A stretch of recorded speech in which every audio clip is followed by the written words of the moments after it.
I just want everyone to maybe,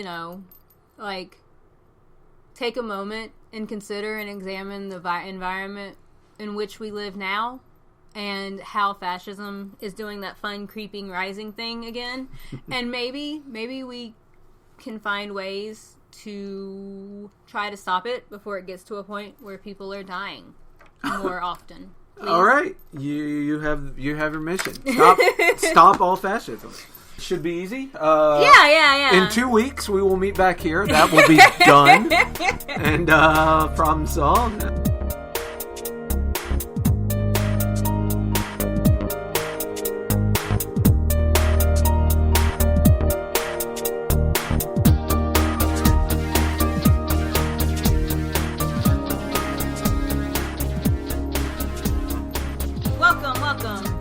Oh, Cecilia, how dare you? I jumped right in. I stole the line. I am completely off my game now. Oh my god. Would you like to finish the introduction? I'm freaking out here.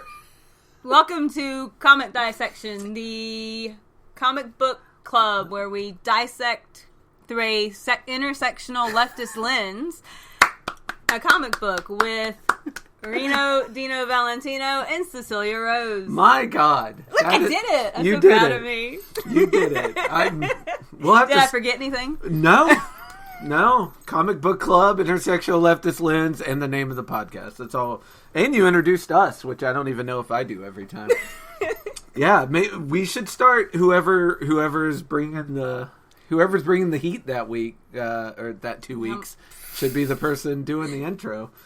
That'll be interesting. I don't usually do that. You did, but you did. You were feeling it, and I was feeling that. I was feeling you feeling it. Also, want to get all the good vibes and happiness out of the way right here at the beginning. This one, we're doing Mouse this week by Art Spiegelman. In response to Fox News and the canceling of...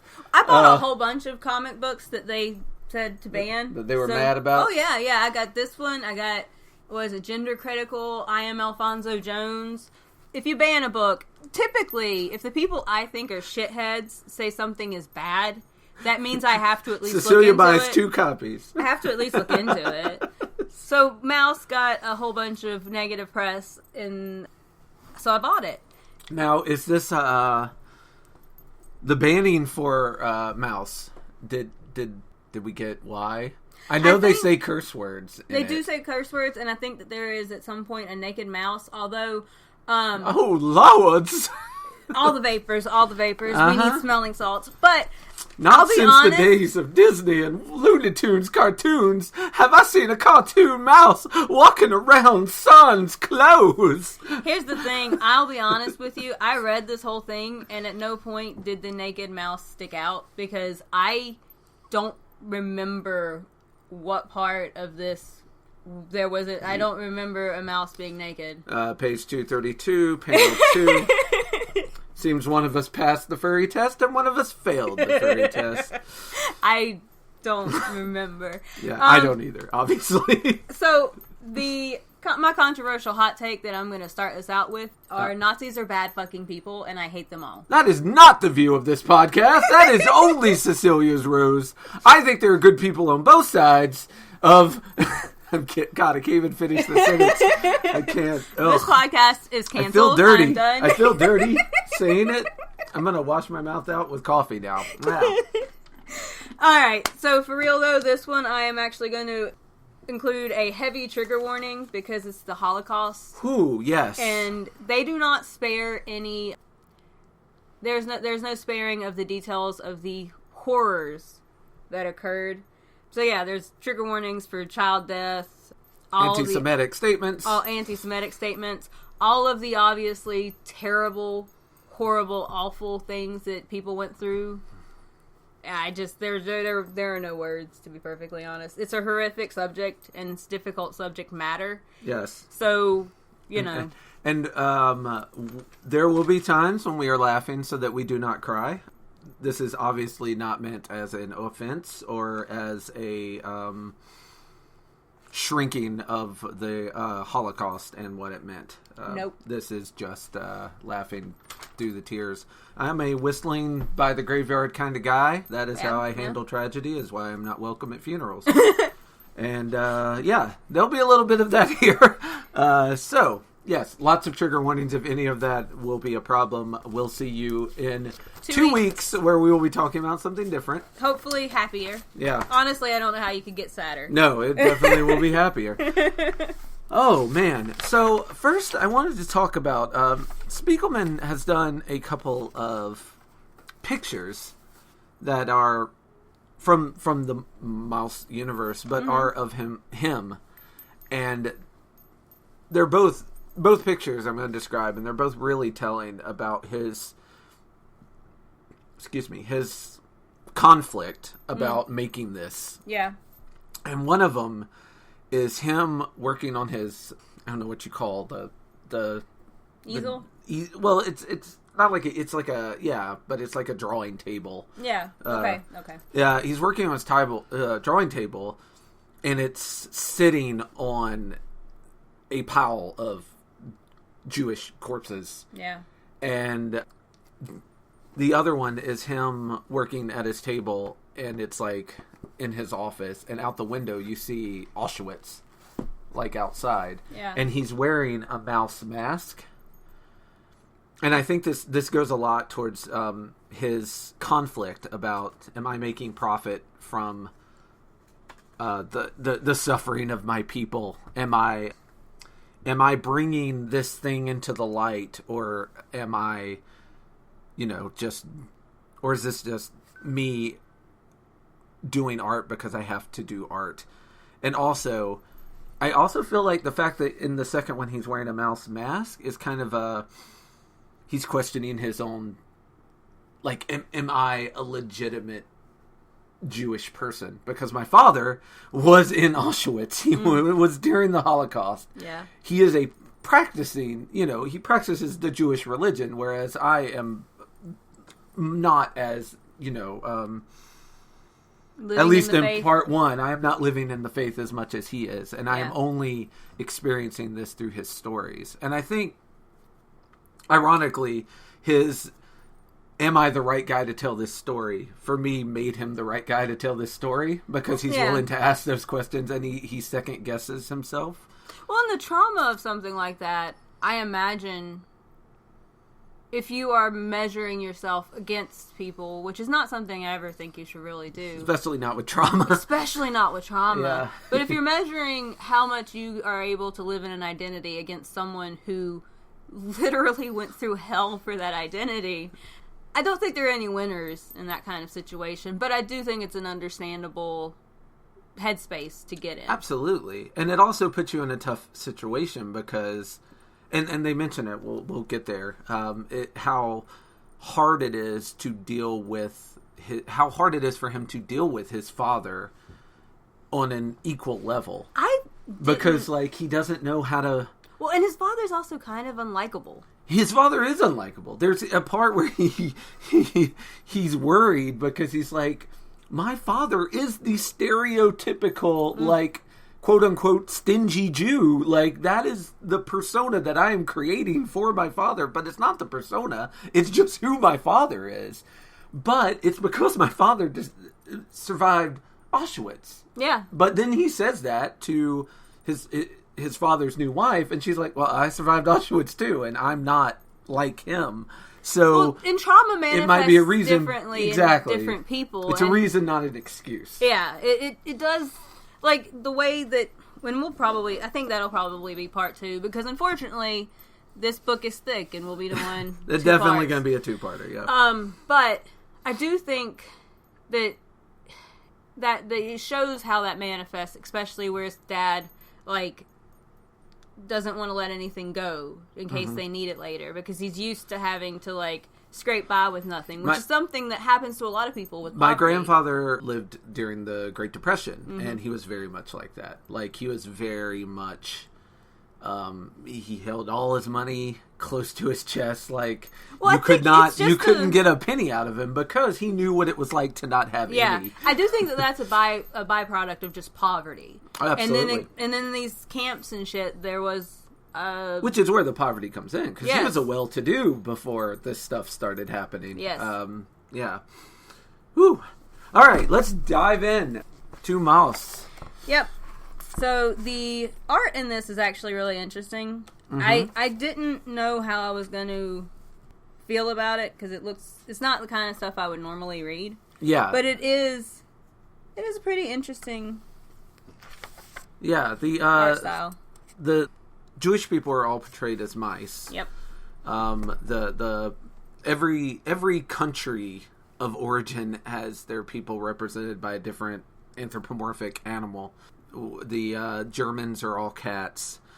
The Polish are all pigs. I think the Swedish are deer. Like they're all the different. The French are frogs. Yeah, the French. Which, come on now, it's a little on the nose, Spiegelman.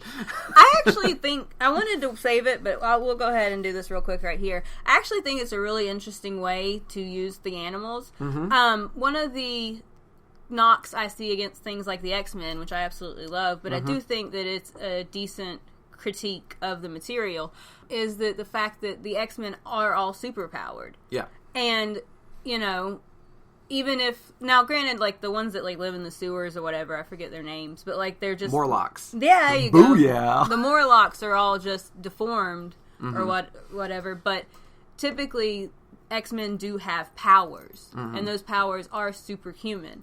And when you're doing the power to be incredibly good looking. If you're Gambit. Yeah. Hey, they're all for different types. You know, if you want your Boy Scout, you got your Cyclops. You want your, just a dick. Your little grubby dude, you got your Wolverine. We are trying so hard not to talk about Mouse. Your grubby...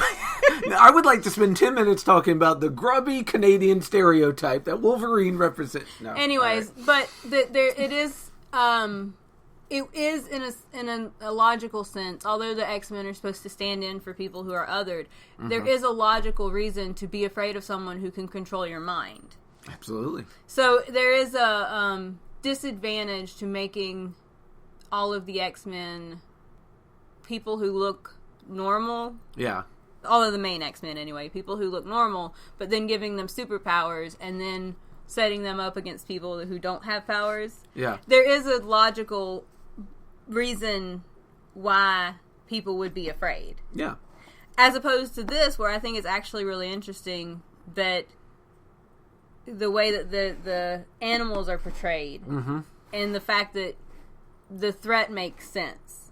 Yeah. Like the Germans, like there are cats because cats eat rats. Cats kill rats. Yeah, I'm going to talk more about this weirdly on page 102. So we're going to revisit because I think it's at the core of this entire graphic novel, the fact that none of the humans are humans, that they're all different animals. Yep. And we're going to touch back on that again a little later on.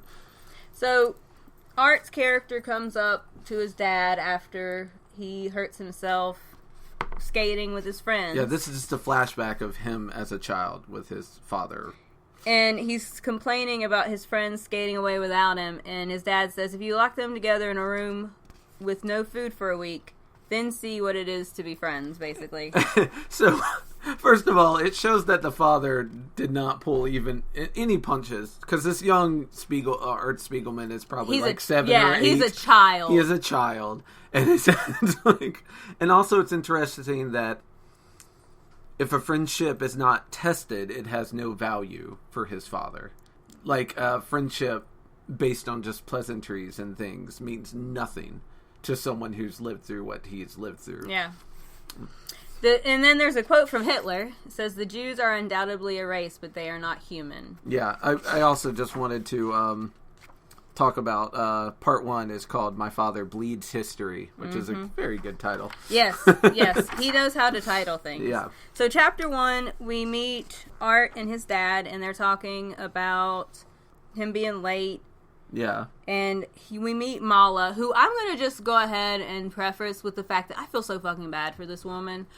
Yeah. I find Art's dad so unlikable, especially at the start of the story. I feel so much horror for everything he went through, but good lord, he is not. It's interesting because, like, you get negatives of both of these people from the other one, but I tend to take Nara's side. Like, I'm more likely to believe things that she says about... I don't know how much about of this... him than stuff he says about her. Yes. Because he says stuff about her that, if true, does make her also problematic as a character. But also, because they frequently fight about money. Yeah. And how she wants all of his money. But how much of that is her actually wanting his money, and how much of that is just him being the way he is about money? Yeah, it's true. That's why I'm more inclined to believe her than him. Also, the thing he says about... At one point, he's arguing that, like, when she found out that my last wife had all this jewelry, she wanted me to find it and give it to her, and blah, blah, blah. I'm like, that just... From what we see of her character, that doesn't sound like something she would do. Yeah. It sounds more like... He says it, and she's like, oh, that sounded beautiful. And he's like, oh, she wants it. She's going to take it from me. Also, I like the idea of, like, they're already... Father and son aren't getting along. And it's a meta-narrative of the story of getting the story. Yeah. Like, it's the story of him trying to get this story about his father, but he's also writing about that in the story. Yeah. It's just like an onion. Layers and layers. How much of the negative feelings we get about the father are also reflective of Art's negative feelings about his father. Maybe we are more inclined to believe Mala because Art writes it in such a way that makes Mala seem more sympathetic, because he also does not get along with his dad. Yes, absolutely not. There's such a heavy, and especially right there at the end, we'll get to that eventually. Yeah. That fucking pissed me off. Volume 1, strong ending. Yeah. Well, no, I meant the end of Volume 2, actually, when his dad dies. Oh, God, the ending of Volume 1, though, also. Also, yes, but the ending of Volume 2, where you see, it's so much. But I do wonder how much, I don't like his father. Yeah. But I'm also trying to remember that Art doesn't seem to like his father. Right.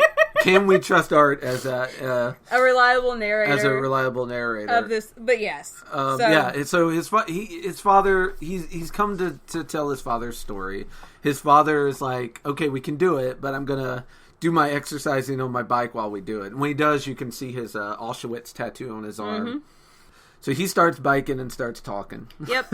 And he talks about how he grew up in a small city called Częstochowa. Częstochowa. Yes. From not far from the border of Germany. He did buying and selling. He calls himself a handsome young boy. And he meets a girl named Lucia, and he takes her dancing. And this is actually where I first started hating this dude. What is his father's name? It is driving me crazy that I did not, write it down at the beginning, because it just keeps happening. He keeps calling him father, and... he just calls him Papa. Yeah. Let's see. They didn't get along. No. I think it takes us a minute to actually get his name, though. Yeah, very possible. Vladik. Vladik. Thank you. Yeah, I need that, because I keep saying his dad, his father, the father guy. Vladik takes Lucia dancing. Yeah, romance. Said he looked like another Valentino, Rudolph Valentino. Look him up. I look just like him. If you've seen Rudolph Valentino, you've seen Reno Valentino. So he talks about this girl. She wants to go to his apartment, and this gave me really How I Met Your Mother vibes. This was you mean in a bad way? In a very bad. Well, also Ted. Yeah. Ted, is that his name? Yeah. He's also shitty. So though this just really gave me How I Met Your Mother vibes. Yeah. And he took the girl back, and it's implied that they maybe got a little frisky. Mm-hmm. And she wants to get engaged, and he says no because her family doesn't have any money. Yeah. Not even for a dowry. So we're still doing that, which is gross. The part of this that I don't like is just because they sleep together, and then he goes and meets Anya. Yeah. And he decides that he's going to get with Anya. Yeah. She's very nice. She's got money. She has a well-kept closet. A well-kept On closet. page 21, he's like, oh, she had a well-kept closet. I knew it was love. And I'm like, what a square. Yeah. If you've ever fallen in love with a girl based on her closet, I mean... Well, and it's just, he treats Lucia like shit. Yeah, Lucia is the quote-unquote other woman. The girl that he met before. Who he chose to have sex with. Well, yeah. And I don't like Vladik in this. Yeah, he's not sympathetic. He does not let her down gently. There's basically a scene where she's lying in bed with him in her slip, and she's like, let's get engaged. And he's like, yeah, I think it's time you went home. And I'm like, wow. Here's the thing. You can have casual sex. Exactly. And someone can want more. There's ways to diffuse that situation besides, I think you should leave. Well, and also, look, I don't have anything against casual hookups. For all the people who want to do that, you do what you need to do. But, Cecilia's DMs are open. Oh, no, they are not. I will be I will be very mean to you. The way you said that, you like, hey, if you're up for casual sex, hey, I don't judge people who do, is my point. Not your bag. Not my bag, but hey. Well, we couldn't do this podcast if you judged people for that. But, if you're going to do stuff like that, I do think there should be conversations beforehand so that it doesn't get to a point where someone's expecting more. Someone wants to get engaged. And you're just there for the sex. If you're just there for the sex, you say that shit up front. It's the deceit. It's always the deceit that gets to me. Just like I don't have anything against polyamorous relationships because there are conversations about what the expectations should be. Yeah. And that is the part. It's the part where he's here for the sex. Yeah. But he doesn't want any of the responsibility, and he also doesn't want to have the conversation. You kind of get the idea he said nice things that were not exactly true before. Yep. And is no longer supporting those nice things. Yep. He did what he needed to do to get her to sleep with him, and now he's found someone who has money and status, and he's going to marry them instead. And also, And he's just shitty. He seems so shitty. Yeah. In the first, 20 pages of this. It's all true. At any rate, now I can get off my high horse. I feel bad for Lucia, but he tells her to leave. Yeah. And he goes on these little dates with Anya, and her family is very well off. He makes a point to make sure she knows. Yeah. Or to make sure we know. Yeah. When he goes to her house, he starts snooping through her closets and drug cabinets to make sure that she's not... To see what a housekeeper she was, I peeked into her closet. And I wanted to check and make sure she didn't have any problems that I should know about. So I guess if she had a lot of, I don't know what drugs in the 1930s meant this girl was going to be trouble, but he was checking for those. Later, a druggist told me that the pills were only because she was skinny and nervous. So Anya, it sounds like, already had, some anxiety and some shit that she was dealing with. Yeah. By the end of 1936, we were engaged, and I moved from Shekstwalia to Soznik. I'm going to butcher all of these German names. You just have to... when you lie with confidence. I'm a bad liar, man. I know you are. Just pronounce the words as if you were pronouncing them right. People will be angry regardless. So, one evening, Lucia came knocking. Yep. And he's shitty again. Yeah. And she's trying to get him to stay or to take her with him, which she's not going to do. By the time he stopped hearing from Lucia, but he also stopped hearing from Anya. So it turns out that Anya and Lucia eloped. Yeah, that would have been a better ending. No, Anya got a letter from Lucia talking about how Vladik was a shitty dude. Yeah. Which is honest, I feel. Although some of the things she said he did were not. Well... No fury like a woman scorned. No, yeah. But also, I have no pity for Vladik. So, but yeah, Vladik writes this off as a crazy ex-girlfriend. He clears it up. Yep, he clears it up, and then they get engaged. I don't know if you're supposed to feel bad for him. He wants you to. He wants you to. For sure. I don't. They get He engaged. also says, I don't think you should write this in your book. It's like, and I don't think it's because he thinks he looks bad. Because I don't think he feels at all guilty about any of this stuff that transpired. weirdly enough, I think it is kind of a like... This isn't about Hitler. Well, maybe that, maybe it's like... It's not Lucille proper. did not look good in this. Yeah, it's not proper for you to write about this part. This is just between father and I love and how son. he promises, and then he puts it in the book. Yeah, absolutely. You can't, Now we go to chapter 2, The Honeymoon, and, man, page 27... What a fucking contrast. So yeah, it says The Honeymoon, and then it's got a Nazi flag right underneath it. It's a much darker, like it's... Oh, yeah. This whole thing is in black and white. We should have mentioned that before. Yes. And this is a much darker scene. It's all shades of dark gray and black. So we go to chapter 2, and Artie's going back to his dad, and he's counting his pills while they talk. Mm-hmm. So they're talking about the pills, and it says about mom, Artie asks his dad if she had any ex-boyfriends, and his dad, Vladek, is like, not romantic, but one tall boy from Warsaw, he was a communist. I wrote, communism, the horror. The horror. Yeah, he, not a fan of the communists. I also wrote, a communist, in all caps. Yeah. A communist! He was a dirty communist. Everything he did, ugh. It was all... The communism. You know what? He probably would have married that girl and wanted her dowry spread amongst everyone in the village because he was a communist. Let's see.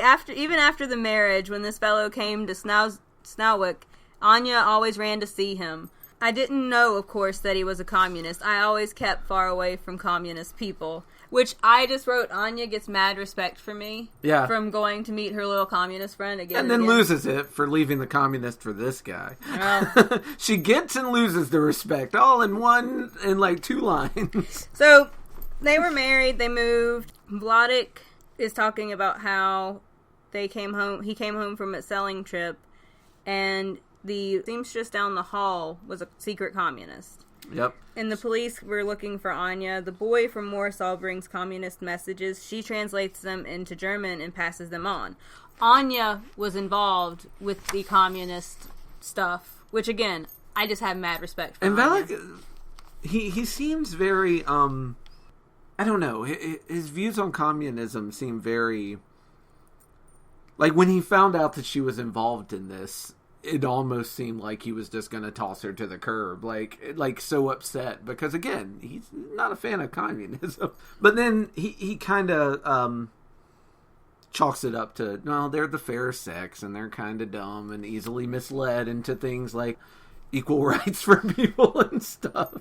Well, and I understand that communism, especially, and he's a born and bred capitalist. Fuck Vladek for that too. I don't like him. I feel bad for not liking him, but I sincerely do not. He is a troubled character. You definitely, especially with the racism later. Oh my god! And here we're introduced to the Polish, who are portrayed as pigs, which I don't know if I'm reading too much into that. That that certain Hasidic Jews and other Jewish people consider the pig an unclean animal. And I don't know if that has... I don't know... Because the Polish are portrayed... In fact, I think it's interesting, almost every different animal is portrayed. Some are good, some are bad. You'll get friendly ones, you'll get mean ones. Like, the animal in and of itself is not a determinant of what kind of person they're going to be. Yeah. Like, some of the mice are down and dirty. Like, they do their fellow Jewish people dirty. So I think the pig, he just picked an animal. I don't know the connection between Polish and pig, but I'm not sure about the connection. But also, a pig in and of itself is harmless. Mm-hmm. Like, granted, they'll like an actual pig will like eat anything, and they're but a pig in and of itself is not particularly harmful to a rat. Like, it's not. It's true. It's a neutral figure as far as rats are concerned. So. Yeah, it may mean nothing. But I tried to look it up. I couldn't find anything. I kind of think that all of the animals in and of themselves are just reflect, because the mice are obviously the main characters of the story, right? And so I think all of the other animals are mainly reflections on the mice. Yeah. So like the Germans being cats, I love cats. I have 3 of them. They're my Right. babies. But to a mouse, Yeah. the cat is a predator. Yeah.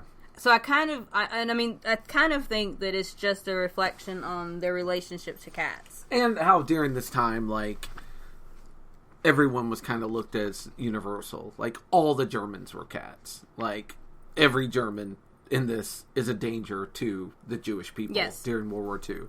Every Polish person is big because, they're all Polish. Like, they all have that in common. Like, yeah. And vice versa. Like, the Germans see every Jewish person as a mouse, as a victim, just waiting to, So, Vladik gets all, like, annoying and says that if she wants to stay married, you can't have communists in this house. He won't have the communism. And she was a good girl, and of course she stopped all such things. Fuck you, Vladik. Miss Seamstress was in the prison for 3 months, but they didn't have any evidence, so she got free. Yeah, she got out. So he gets a job. Communism wins again. Bum, bum, bum. No, he gets a job with her dad. Mm-hmm.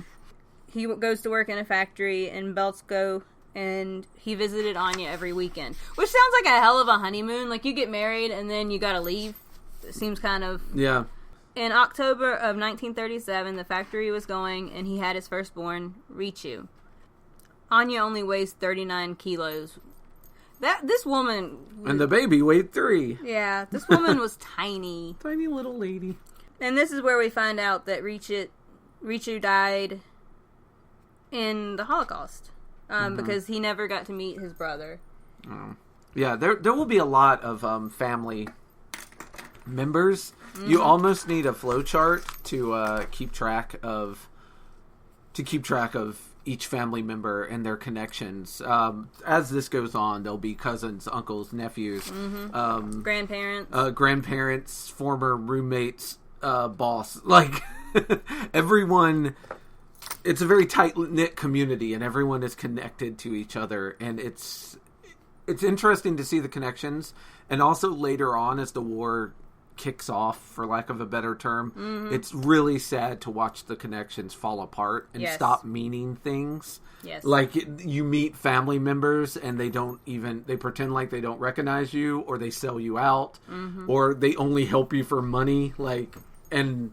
Vadlet, he takes this in stride. He's very like, oh yeah, of course they wouldn't help me without me paying them. Like, this was the way of things during the war, and it would have broke my heart. Yeah, it broke my heart reading about it. I don't even. So they talk about how Raichu was born premature, which I honestly kind of think maybe they just had sex before they were married. But whatever. You know the little white lies that no proof tell. Of that. You know the little white lies families. I have a proof that he's a whore, so I kind of believe that they probably... There's documented evidence of that. That one we can confirm. But they had to break Artie's arm to get him out of Anya's belly, which is... And when you were a baby, your arm was always jumped up, so we joked and called you Heil Hitler, which is... Look, I feel like... That's some, when you talking about your dark humor, I feel like that's some really, really fucked up, whatever. Yeah, but I would think, I don't know that when he was born, but there was a time before Hitler got control of all of Germany, but when he was already a prominent figure, where he was sort of a laughingstock. This is true. He was kind of, much like Donald Trump before he became the president, he was kind of like, look at this goofy motherfucker, like, over there in German being stupid, like, and maybe it started before and then just stuck as a nickname after. I don't know that. I'm not sure where the timetables work on that, but I could see that being the case. Vladik gets a phone call because Anya is sick and she doesn't want to live. And postpartum depression is hard. And I feel, again, really bad for Anya. So Anya had a little bit of a breakdown, and they are talking about sending her to a sanitarium. Mm-hmm. And that is where Anya and Vladik go together. And the first time we see the Nazis. Yep. Yeah, they're just swastikas fucking everywhere. Yeah. So they're on a train. It was the beginning of 1938. Before the war, hanging high in the center of the town was a Nazi flag. It was the first time that Vladek had ever saw a swastika with his own eyes. And there's a pogrom in Germany. And the history of the pogroms are fucking oof. There are quite a few podcasts you can probably find to listen to just the horrors. Well, what's a pogrom as just a quick? It is... Just the 10-cent version. It is basically, it's kind of like a mini Holocaust. It's basically an expulsion of Jews, murder of Jews. There's... they explain it in this one. One fellow told us of his cousin what was living in Germany. He had to sell his business to a German and run from the country without even the money. It was very hard there for the Jews. Terrible. Another fellow told us of a relation in Brandenburg. The police came to his house and no one heard from him again.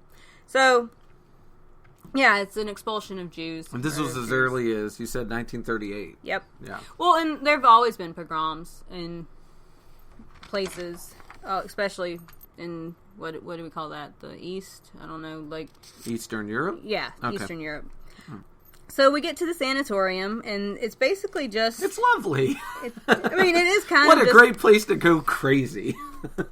It is kind of just sort of like a vacation. Yeah, there's gardening and beautiful fountains to walk by and dancing and art. Yep. And it is kind of just like a spa almost, which honestly, maybe she needed that. And Valak gets to stay with her, which is nice. It is. Like, it's not a thing where you take the people and completely isolate them from the people that care about them, which I always felt was a bad way to do mental health care.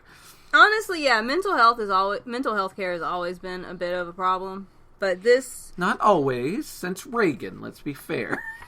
I feel like sanatoriums prior to Reagan were also #problematic. But at least they #existed. You know, fair point. I mean, they had one that had a bad report, and then Reagan shut them all down. So, page 37, they actually spend quite a few panels just with Vladek and Anya dancing, and it's very cute. It is very cute, and I wrote down that I get why this is called the honeymoon now, though. Yeah. They finally seem to be getting to know each other after a baby and being married, which is the best time to get to know someone. Such a backwards way of doing things. I recommend putting at least 2 babies in someone before you really start, like, getting to know them, because then they can't leave. Each one is an anchor. Yep. Then you'll it's best to be tied down twice. You won't die alone. That's good to know. So they eventually leave the sanatorium. She is quote unquote cured. And the factory was robbed. And they robbed us. Artie asked if it was part of anti-Semitic activity, and his dad says he doesn't think so. It was just a robbery, like when they robbed us in Rego Park here last year. But his stepdad, his father-in-law, helped him get back on his feet. It's like I started my business with a small loan of $1 million from my father. Rich people gonna rich. Yeah. Can't keep a rich person down as long as they got rich family. There was a riot. I think it's a really interesting show, and I know that this is something like that doesn't get talked about enough when people talk about the Holocaust, but. The important part of a lot of this is it shows how things slowly started heating up in Germany, because it doesn't start with the Holocaust, and it doesn't start with people on trains. Little things that could be easily ignored. Yes, that's how all of these things start. So he comes home from work one day, and there was another riot in town. Everyone was yelling, "Jews out, Jews out," and even 2 people killed. The police just watched. The Nazis are stirring everyone up. That's a Polish guy who says that. And it says, when it comes to the Jews, the Poles don't need much stirring up. Miss Spiegelman, how can you say such a thing? I think of you as part of my own family. Which is really interesting, because that doesn't stick. They talk about how we thought that Hitler only wanted the parts of Poland like Belsko and what used to be parts of Germany before the First World War. This gave me, like, Russia alarm bells. Yep. Like, every time Russia decides to take a little bit more...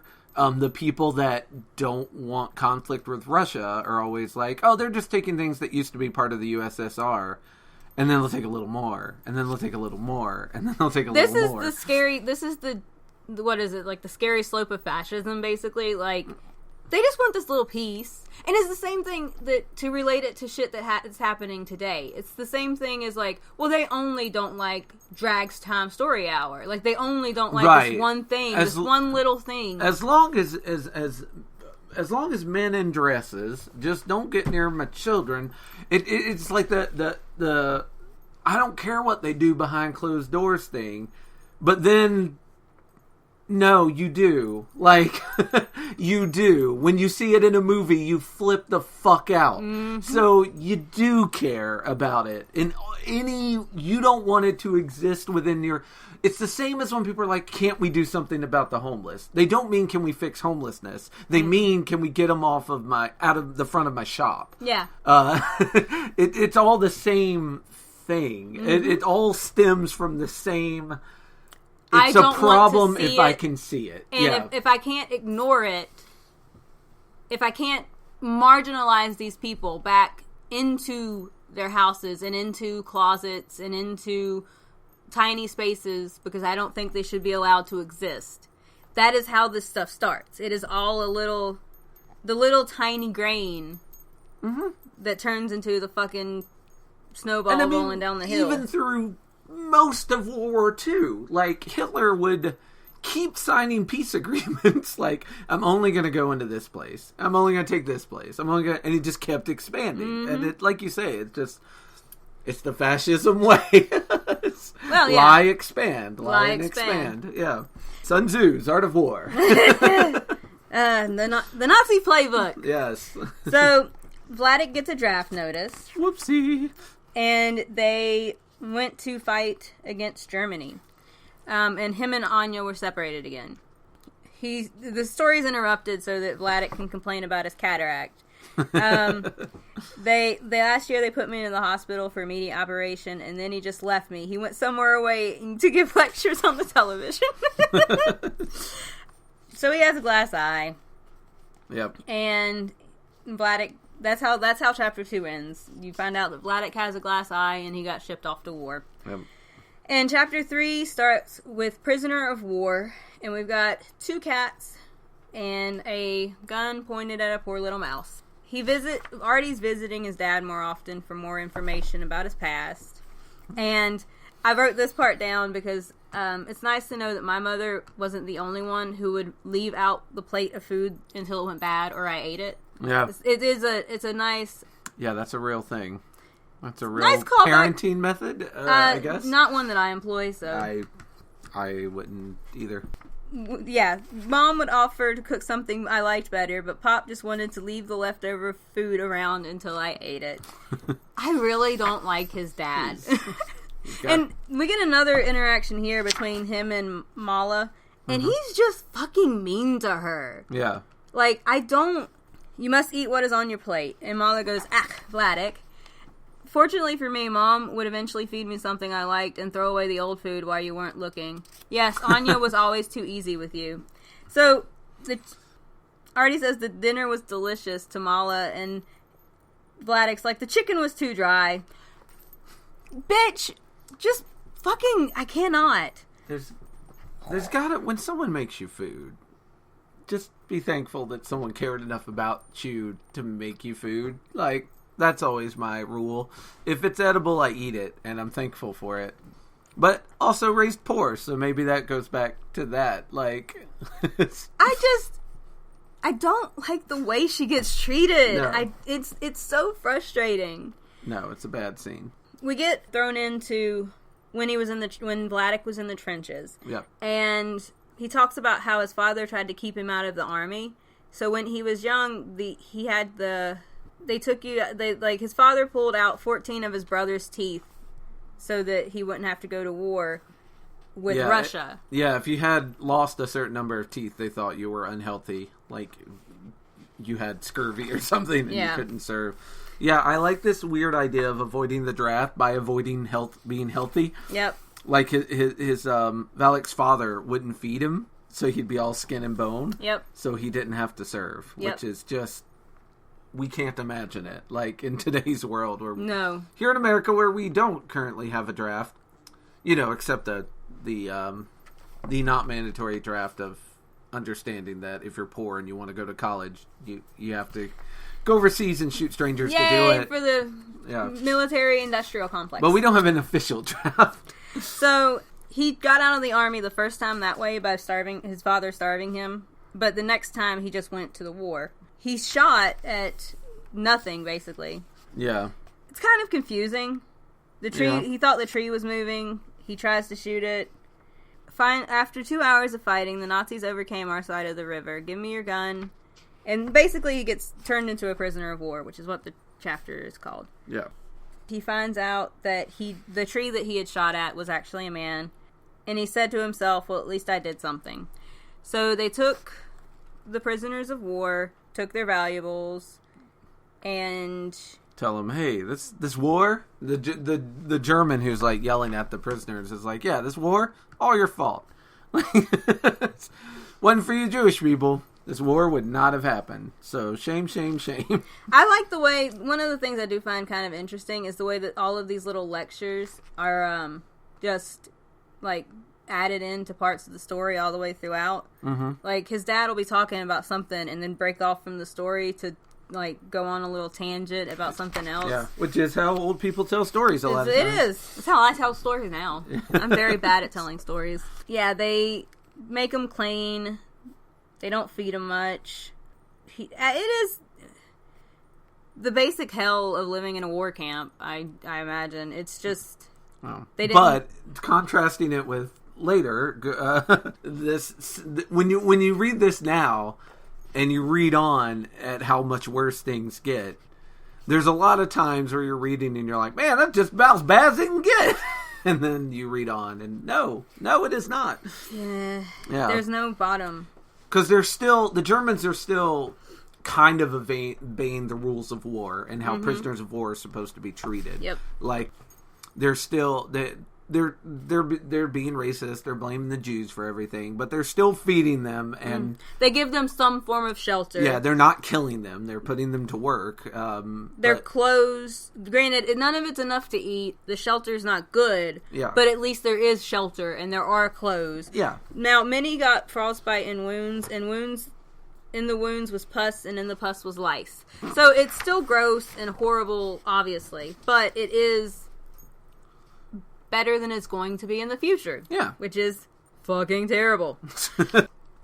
So he wrote letters and got packages. Yeah. Which is another thing. Like, the packages actually get to him. That's how you can tell this is the Ritz-Carlton of POW camps. Like, if they mail me chocolate, I actually get the chocolate. And many times chocolate is like a sign of wealth and prosperity. Like, whenever they get chocolate, it's like, this is the greatest day of my life. Yeah. So he went. They end up getting transferred eventually to a big German company, and they were sent to a place with beds and warmer clothes, and they get put to work again. But at least they got a bed now. Yeah. Things are looking up. They had to move mountains, which is literal. They had to literally take the tops off of mountains. And if they didn't work hard enough, they... got a good clubbing with the gun. There was enough to eat and a warm bed. It was better to stay. Some people, I guess, tried to leave. Yeah. They went back to the tents to freeze and starve. He had a dream that it was his grandfather. Mm-hmm. And you will come out of this place free on the day of the Parshas Trauma. Parshas Truma. Truma. There you go. Yeah. So he went to the Torah and they prayed with the rabbi, and 3 months later they got out. So, and it was when he said they were going to get out. So it was a very prophetic I think this dream. might be a little bit of father embellishing, but whether it was or not, I mean, memories aren't 100%. So this is a thing I like. And this is something that will bite the Nazis in the ass at the end of World War II. He's talking about how good they were at keeping records and sticking to a system. He's like, the Germans did very well. Always they did everything very systematic, and it was all done in one day. He's talking about the release and sending them all back where they, quote unquote, back where they came from. And at the end of World War II, when lots of Nazis tried to deny things, well, there were records of everything, which made it really hard, and also makes people that deny the Holocaust seem especially stupid. Yeah, it is hard to deny something when there are literal paper trails that lead straight to your front door. Yes, but he almost has an admiration of how systematically the Germans did this, and how smooth the clearing of the camp was. Mm-hmm. This will later be a problem, that they're so good and systematic at these things. But right now, it gets him home quicker. Yep. So this is one of the sad things that I appreciate that Vladik mentions, but so they get on a train. He thinks he's going home. They stopped in Warsaw, and the rabbi got out. And the rabbi says, "I'll write you," but he never heard from him again. It was such a misery in Warsaw, almost none survived. I appreciate the fact that Vladik remembers the people that he met. Mm-hmm. And it is depressing, because this rabbi probably died a horrible death, but it's important to remember people. Well, not just, people he met, people that had an impact on him, people that he helped, people that helped him.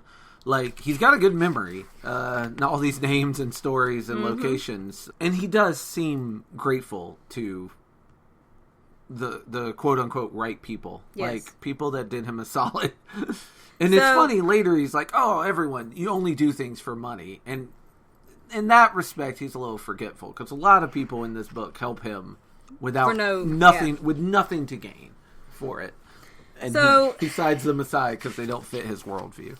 They came to Lubin, and there they unloaded all of the people from the Reich. And then 2 days ago, so they eventually come to see some people from the Jewish authorities, and they're talking about released prisoners. 2 days ago, the Nazis marched them into a forest and shot and killed all 600 of them. They thought they were being released, but in an international laws protected them as Polish prisoners of war. But as a Jew of the Reich, anyone could kill anyone in the streets, which is terrifying. Yeah. And just 600 people dead, just gone. Yeah. He gets registered as someone's cousin, and he went outside to pee, and a guard almost shot him. Yeah. Which is terrifying again. Yeah. And also, just another reminder, there is a curfew, you are not free yet. Yeah. Yeah. He gets home. He does get home. Yeah. And they get chocolate, which is which he saved from a Red Cross care package. Yeah, he smuggled it home.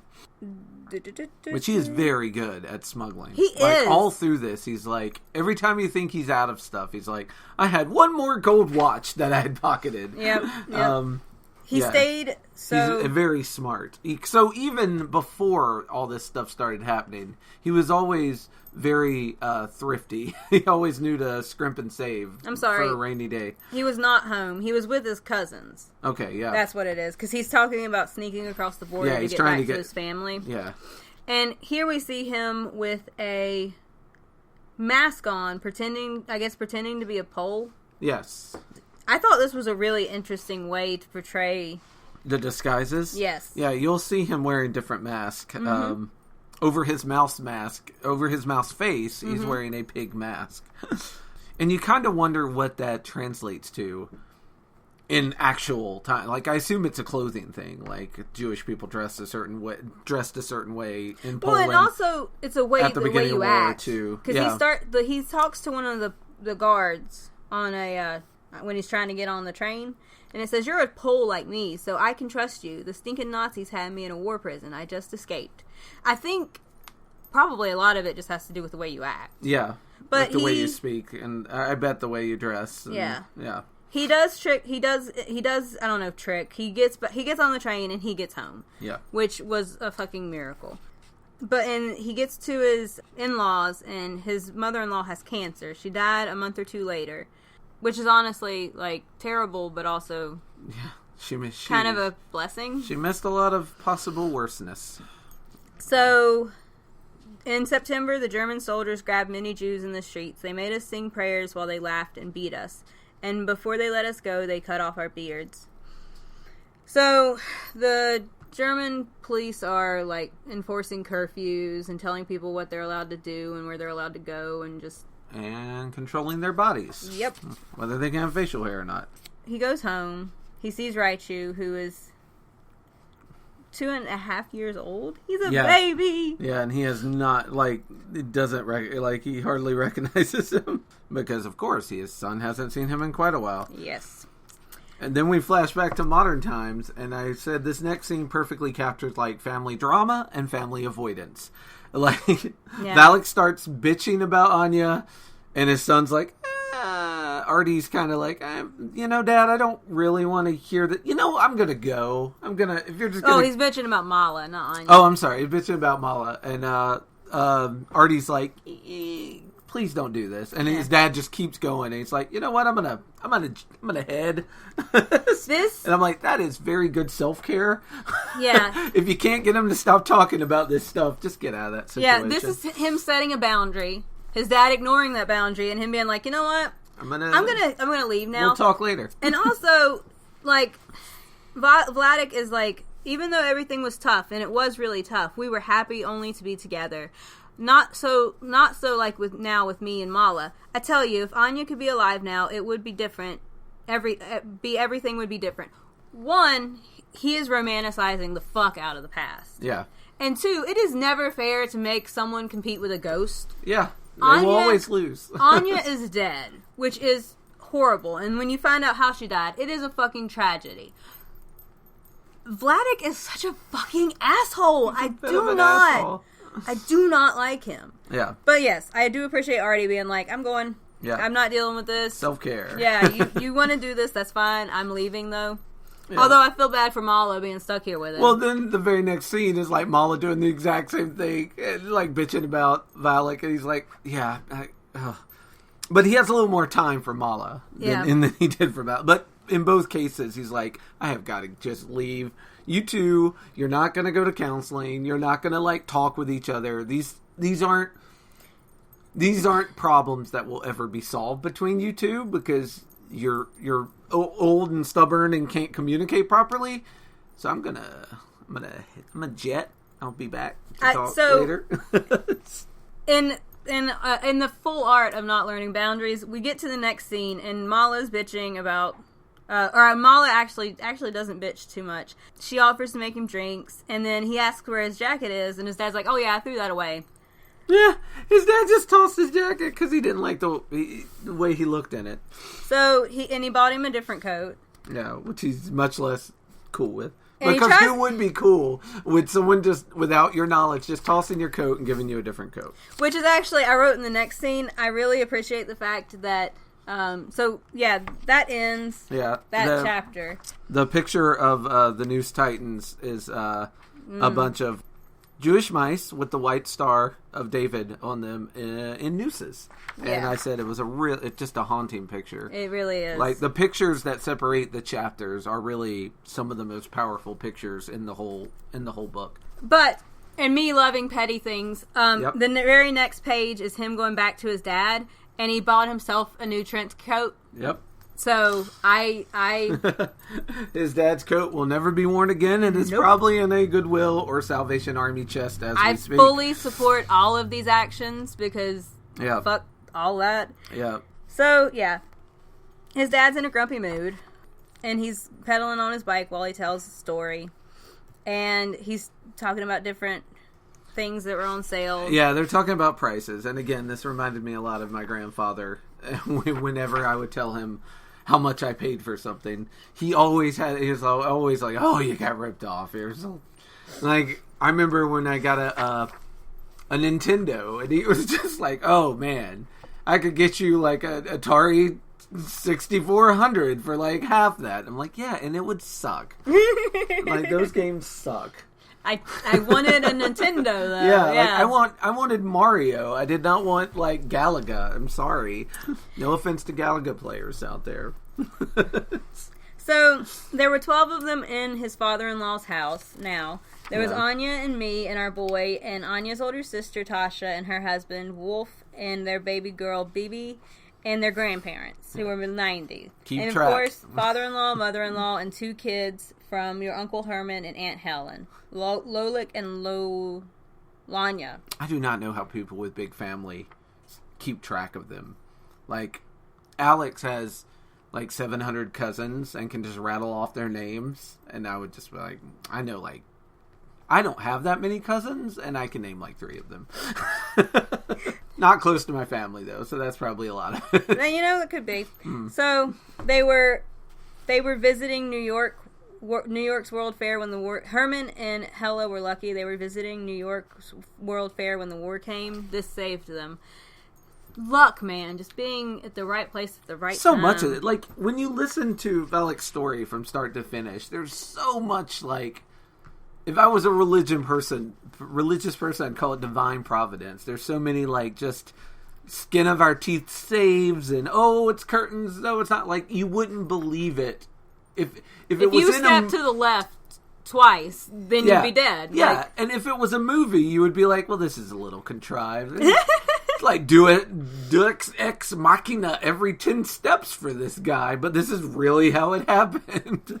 So they get coupons for certain bits of food. Everything is so... They talk about how... regimented. Yeah, and how, rationed. Mm-hmm. And they went from being, people who had money and had things to people who had to, worry about how much sugar and jam and how much they were eating. Yeah. And then there's a black market. You can get anything from there, but it's dangerous because if the Nazis catch you working under the table... You disappear. Yeah. They talk, and they mention that all the Jewish businesses have been taken over by Aryan managers. They're playing cards and talking about their savings. Mm-hmm.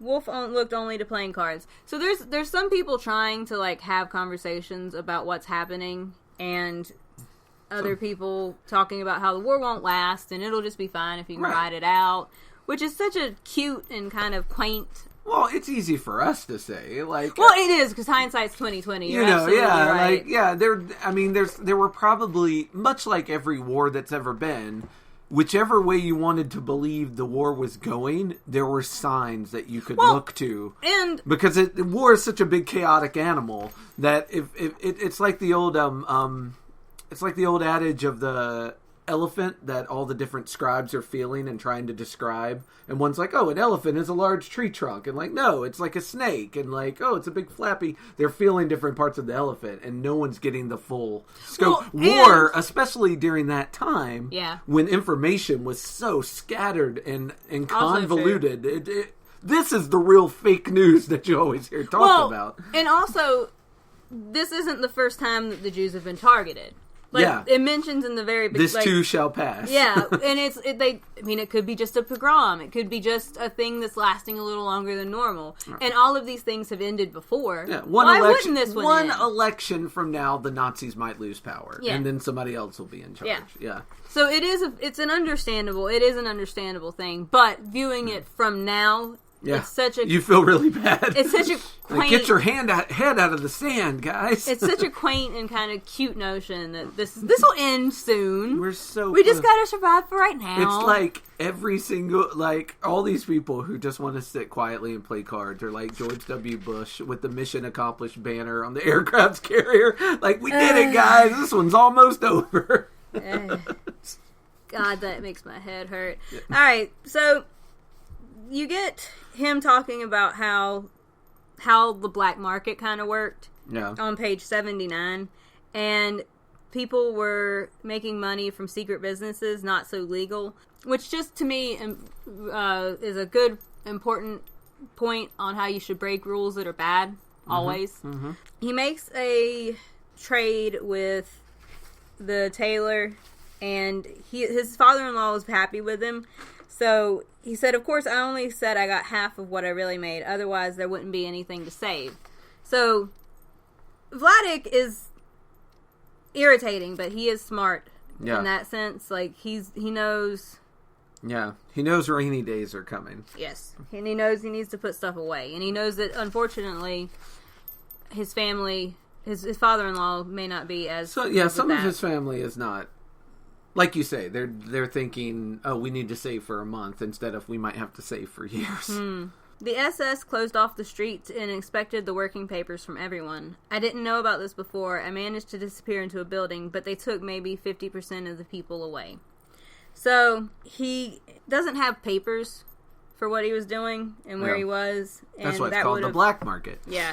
Like, normally they have papers that are like, oh, you are allotted 3 jars of jam, and here's my paper that says that I have got my 3 jars of jam and I don't have 4 jars of jam. Yeah.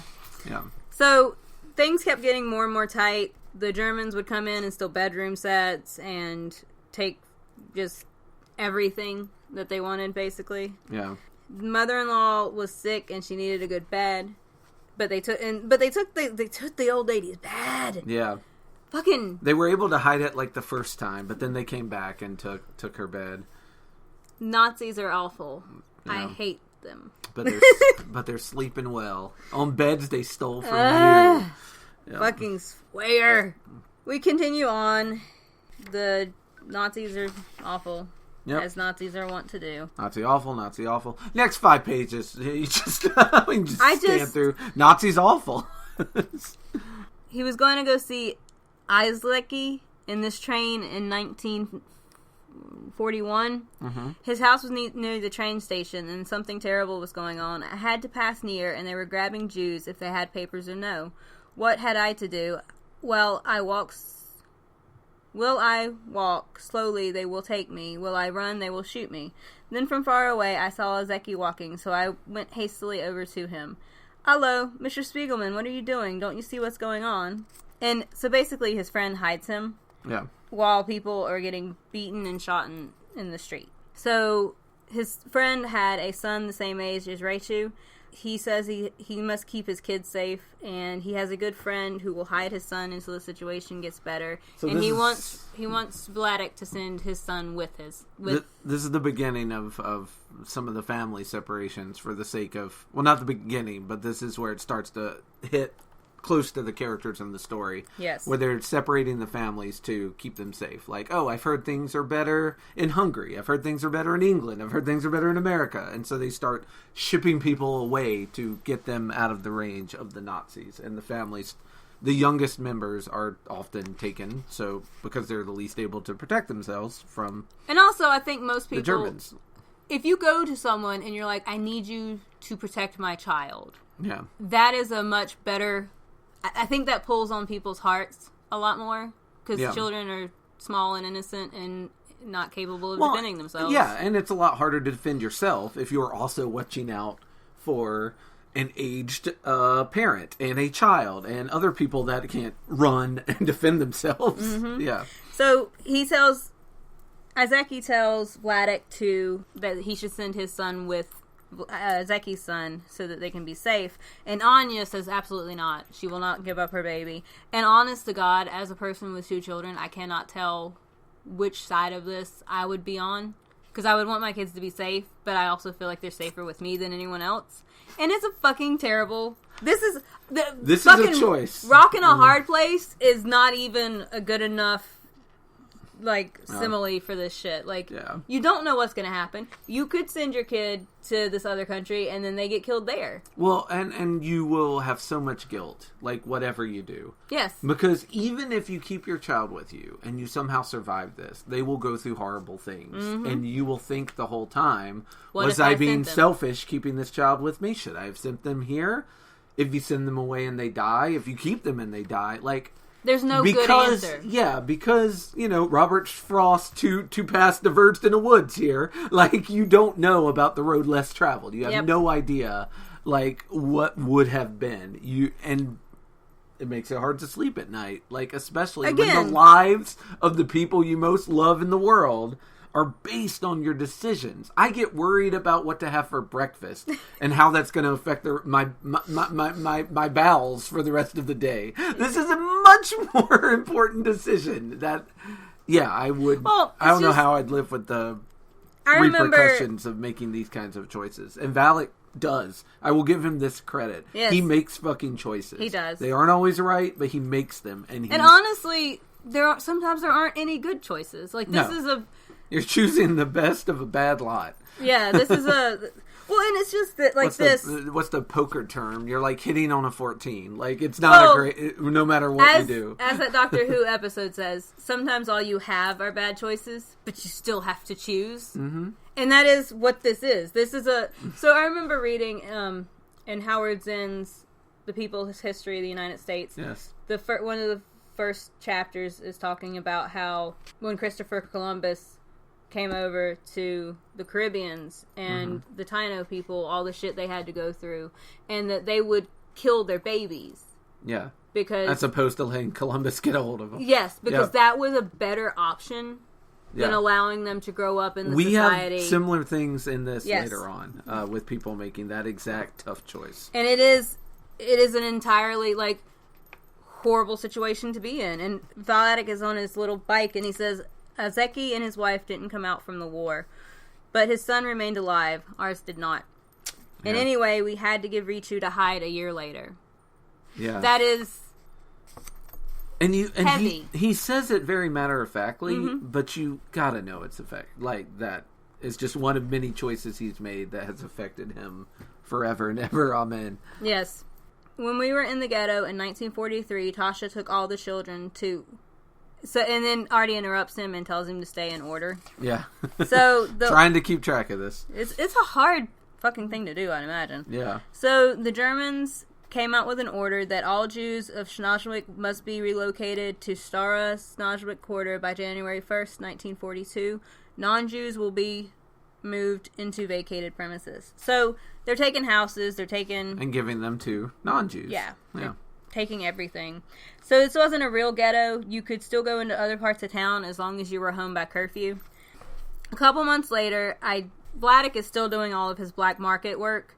And then there's bad news that the 4 Jews got taken away for dealing goods without coupons. And they made an example of them and hung them in the town for a full week. And he recognized he had done dealings with all 4 of them. Yes. Just by luck, he happened to not get caught. He didn't go outside for a little while. He was afraid that one of them could have talked to the Germans to try to save themselves, and he could be a target. He cries a little bit, which is understandable. Yeah. So Anya was doing housework and knitting and reading, and this is a... What is this?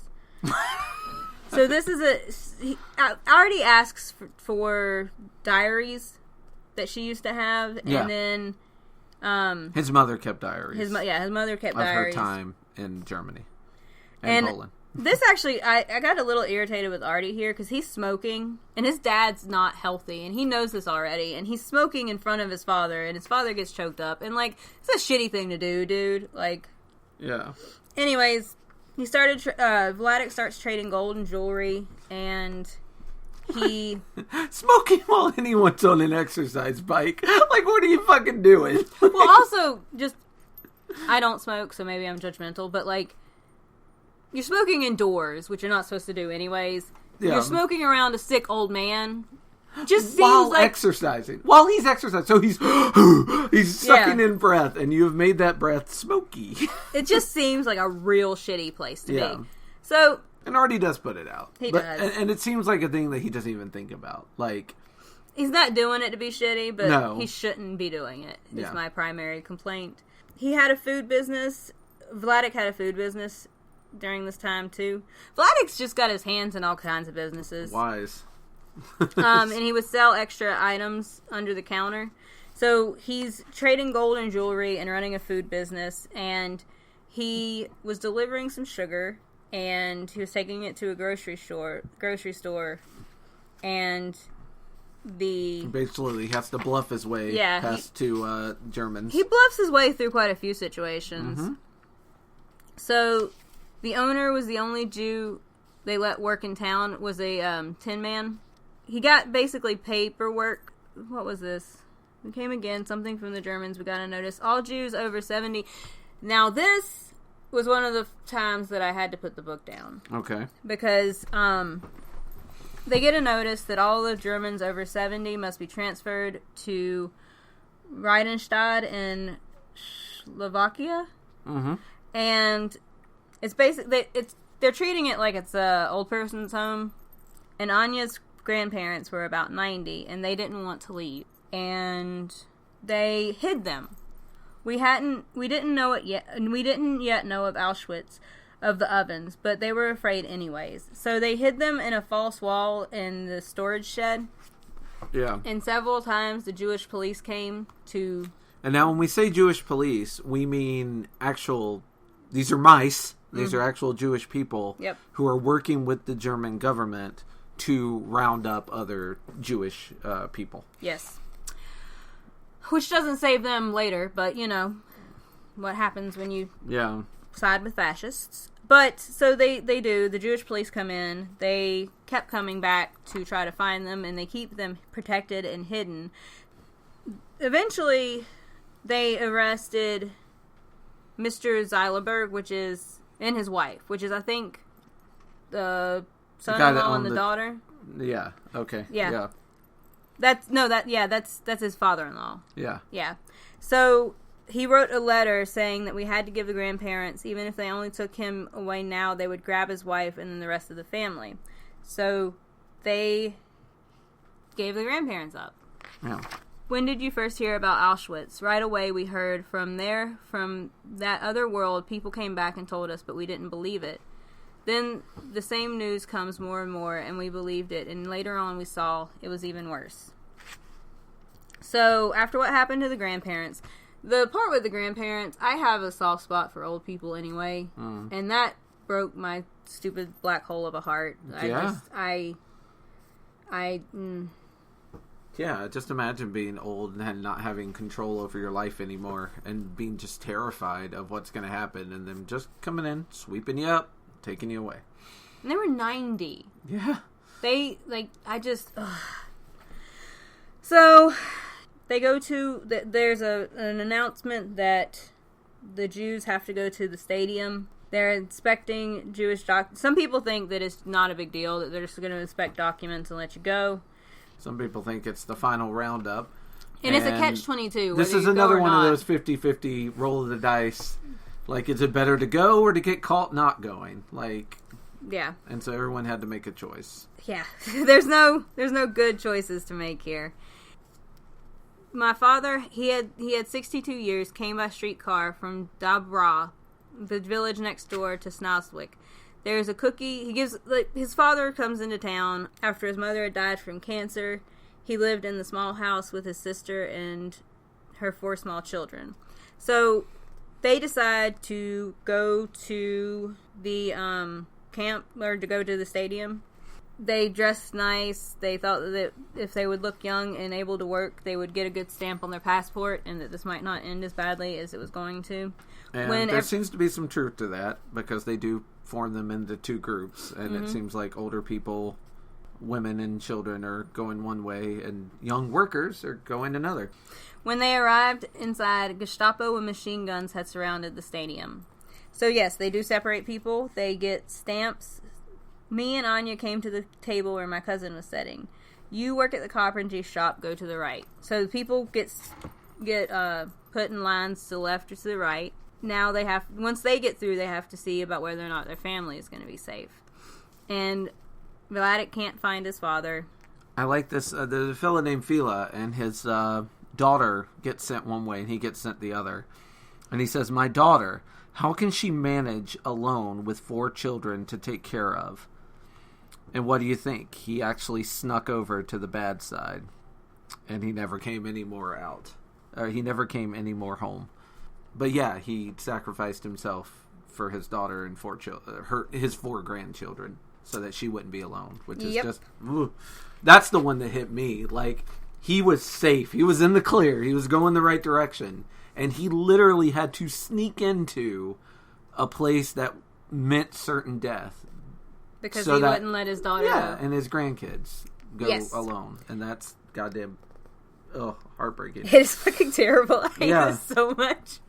So, then he's, poor Vladik is like, is this enough for today, Artie?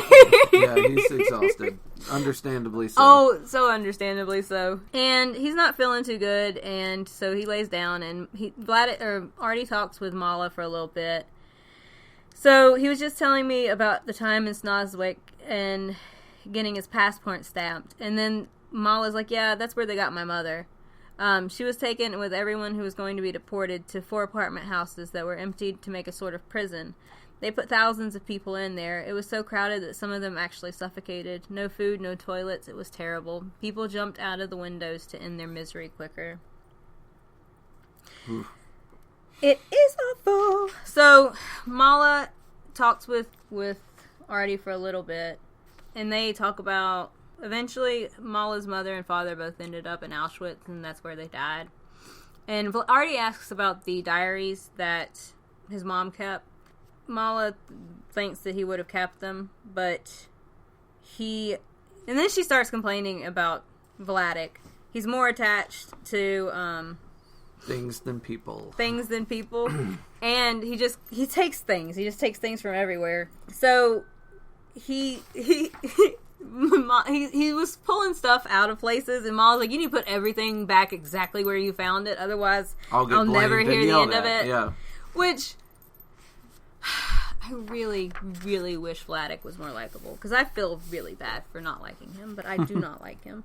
So chapter 5 is called Mouse Holes, and you get a nice little picture of... Mouse holes? Yeah. With mice hiding in it. 4 mice hiding in a little spot. Well, we open up Artie's with... wife. Artie's wife. For a minute. Wife, girlfriend? Are they married? I don't know. I don't either. So, Artie gets a phone call about his dad climbing onto the roof to fix something for himself. Because he had mentioned it to Artie to help, and Artie was like, just call a repairman. You have plenty of money. Get a professional. I'm not a professional. You aren't a professional. Get a professional. And his dad was like, oh, I'll do it myself. And now he's, of course, climbing around the roof, which he should not do because he is old and in bad health. I kind of had 2 feelings about this, because on one hand, I kind of think he should help his dad do stuff, and it's a little irritating. If it's something he also does, like he says, he's like, I don't call the handyman. Well, he offered to pay for it, and his dad's like, no, I'll do it myself. Like this is all emotional guilt trips. This is true. That ends up. These are effective on me, though. Yeah, I can tell. Yeah. So he ends up getting kicked out of bed by his father and has to go. Yeah. He goes a week later, and his dad's fixing something else. Yeah. But his dad seems especially cranky. Mala is upset with... Oh, because she found something Artie made in college. And he thinks that's what the dad's upset about as well. Okay. That Vladik's upset about. That's right. And this... I got a lot about this. Okay. Go for it. Because this, we get an art style change. So we actually get to see the thing he did in college. And this is our only shot at this juncture of humans. It's called Prisoner on the Hell Planet, A Case History. And we get humans, absolute humans. No mouse faces, just total humans. And I had gotten so used to animals that this really was like a sock in the face, this transition. And the art style changes. Mm-hmm. And... honestly, though, I feel like this was very necessary. Because I don't think... The Prisoner on Hell Planet is about when his mother committed suicide. Yes, which we definitely needed her story. Yes. And to have it presented in a totally different light, as humans instead of animals, was wild. Because having this whole thing be animals, I think you have... and in a comic book format as well, I think keeps readers from being overwhelmed or intimidated by the story matter until you're too invested to back out. Well, and to make them animals, part of the point, I think, is kind of to show the dehumanization of what was experienced on all parts. Because it is much easier to see a cat than a rat die than it would be to see a little boy die. Well, a cartoon cat mistreating a cartoon mouse. It's Tom and Jerry stuff. It is. So, yeah. You're right, much easier. And again, the comic format also makes that pill go down easier. Also interesting that people get described as animals in the comic. Like, the Germans are like, oh, the Jews are nothing but... they're animals. They're not even human. Yet, the Germans are cats. So, it's just layers upon layers. It's very meta. It's.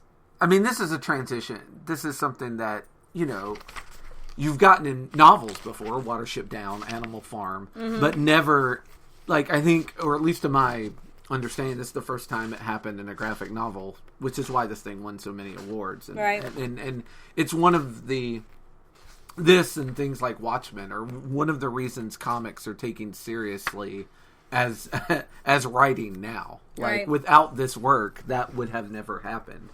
I think part of the reason why this is actual people, though, is because I understand that this had a very deep impact on art. Mm-hmm.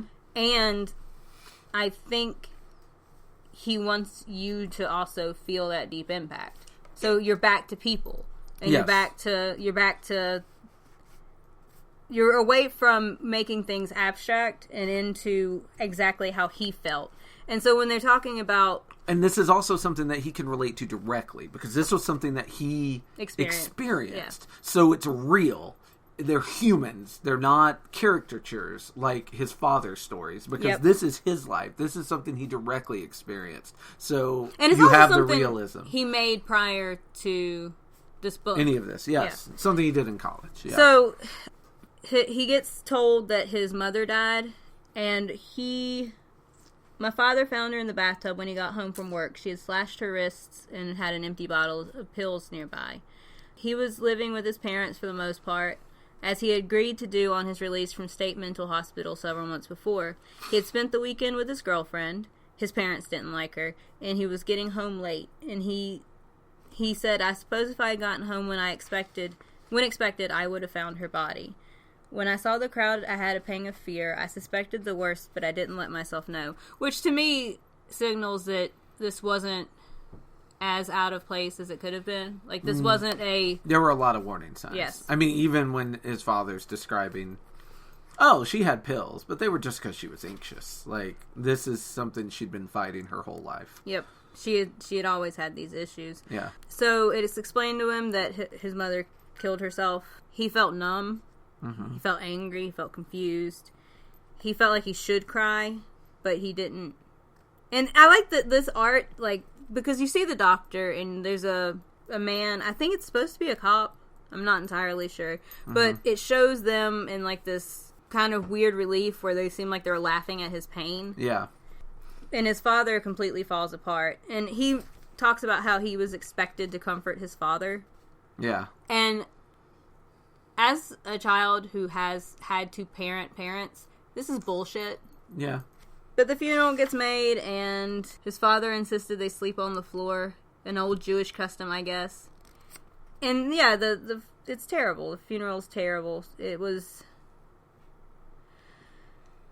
My father fought for self-control, and I prayed. I was pretty spaced out in those days. I recited to my mother from the Tibetan Book of the Dead. And his dad, I guess, crawls on top of the casket. Casket, that's the word. It's a fucking harrowing, like... Yeah, and it is hard when someone dies and everyone needs to mourn, but someone also has to be the quote-unquote strong one, because things have to be done. Arrangements have to be made. Someone has to speak at the funeral. Like, all this stuff has to happen. I remember when my mother passed away, and, like, me and my sister did all the arrangements, and we're very lucky because me and her are very opposite, and so she handled the logistics and I handled the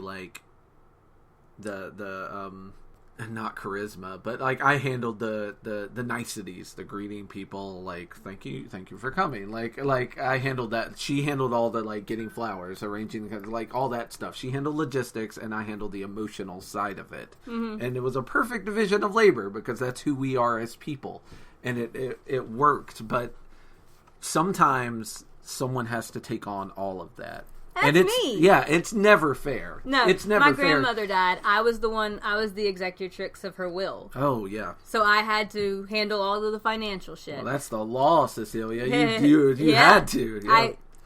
I did that work. I did that, and then I handled planning the Memorial of Life, and I handled I gave a little I cried the whole time, and I gave a little speech during her funeral. Like, it was not a perfect division of labor, and no.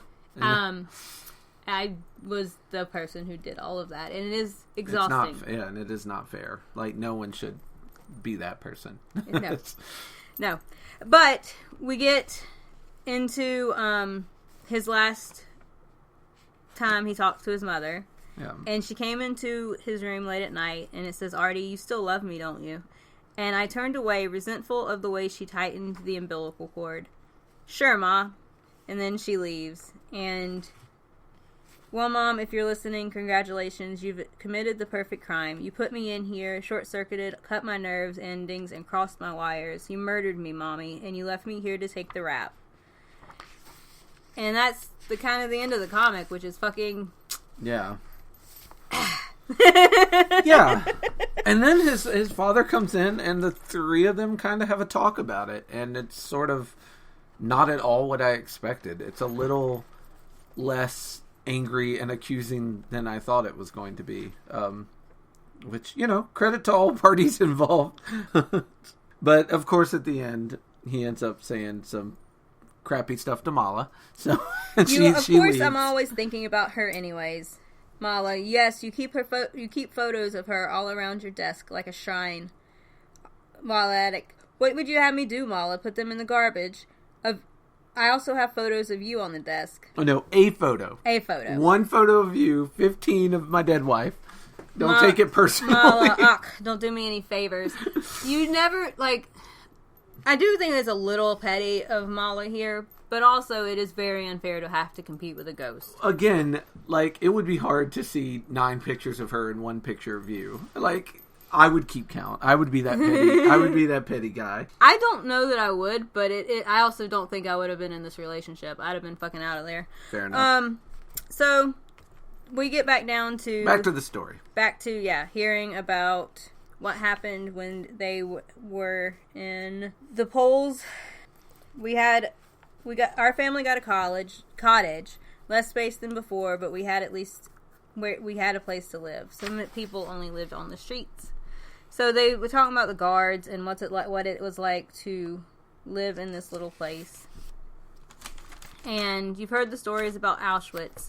And this is when, things from outside start tinkling in. Mm-hmm. You get little stories about Auschwitz. You get people talking about how people have been rounded up. Vladek talks about how some people only tried to look out for themselves and other people were trying to help people. And they sent Raishu someplace safe. They think they're trying to find a place to send Raishu.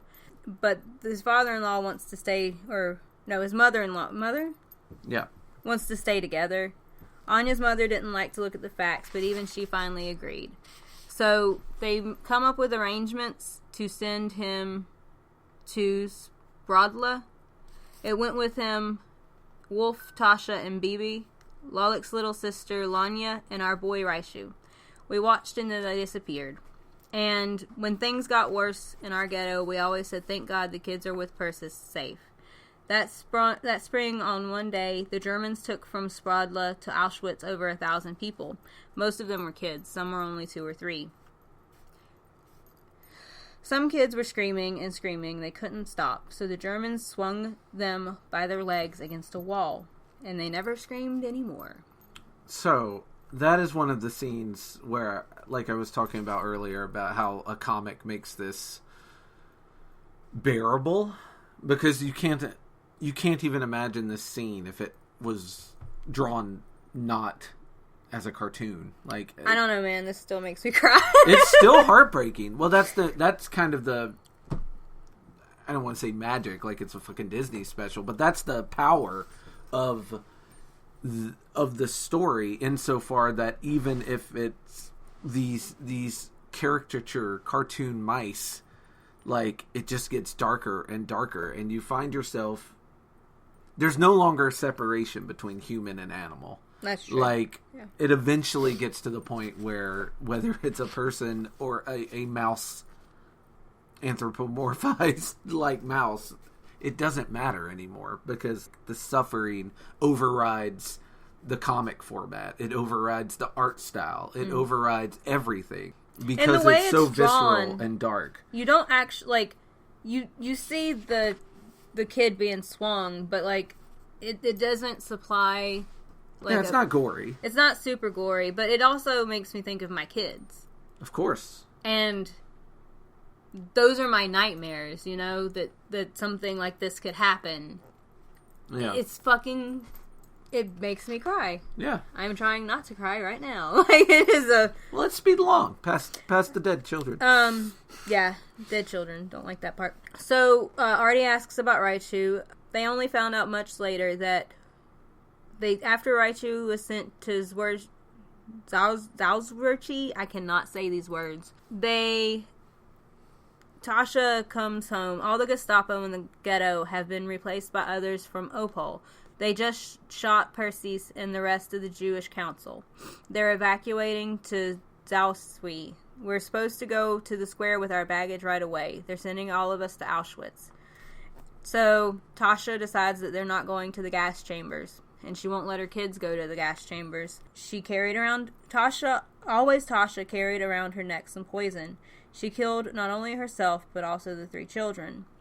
I'm telling you, it was a tragedy among tragedies. He was such a happy, beautiful boy. So more child death. We did not skip right on past the child death. I begged, for the record, let the record show. I was like, Cecilia, we don't have to read every page. Like, some of the heartbreak, we can just... The heartbreak is kind of the important part, though, isn't it? Oh, yeah. But sometimes you're just putting rocks on top of rocks. So, no one survived. They all died. Yes. And then we talk... Vladik moves on to... his very clever hiding space. This man is good at building places. Yeah. Building things inside of places. And he basically hid them behind some... like in a coal bin and behind a coal wall where it looks like the coal bin is filled, but there's a false bottom and they can climb in and out, and it hid them very well. Yep. The police come, but even with the dogs and the hunting, they couldn't find where they were hiding. Yeah. So it is a very good and a very smart thing. They also had a bunker and a false wall and a ceiling. Yeah, they had to move, and they had a secret attic. And one night, someone who is yelling about needing food for his family and stuff, so they let him in, and kind of they get betrayed by their humanity here because he turned out to be working for the Germans and immediately revealed where they were hiding. So these really good hiding spaces were working great until they decided to be nice to decided to help this person out.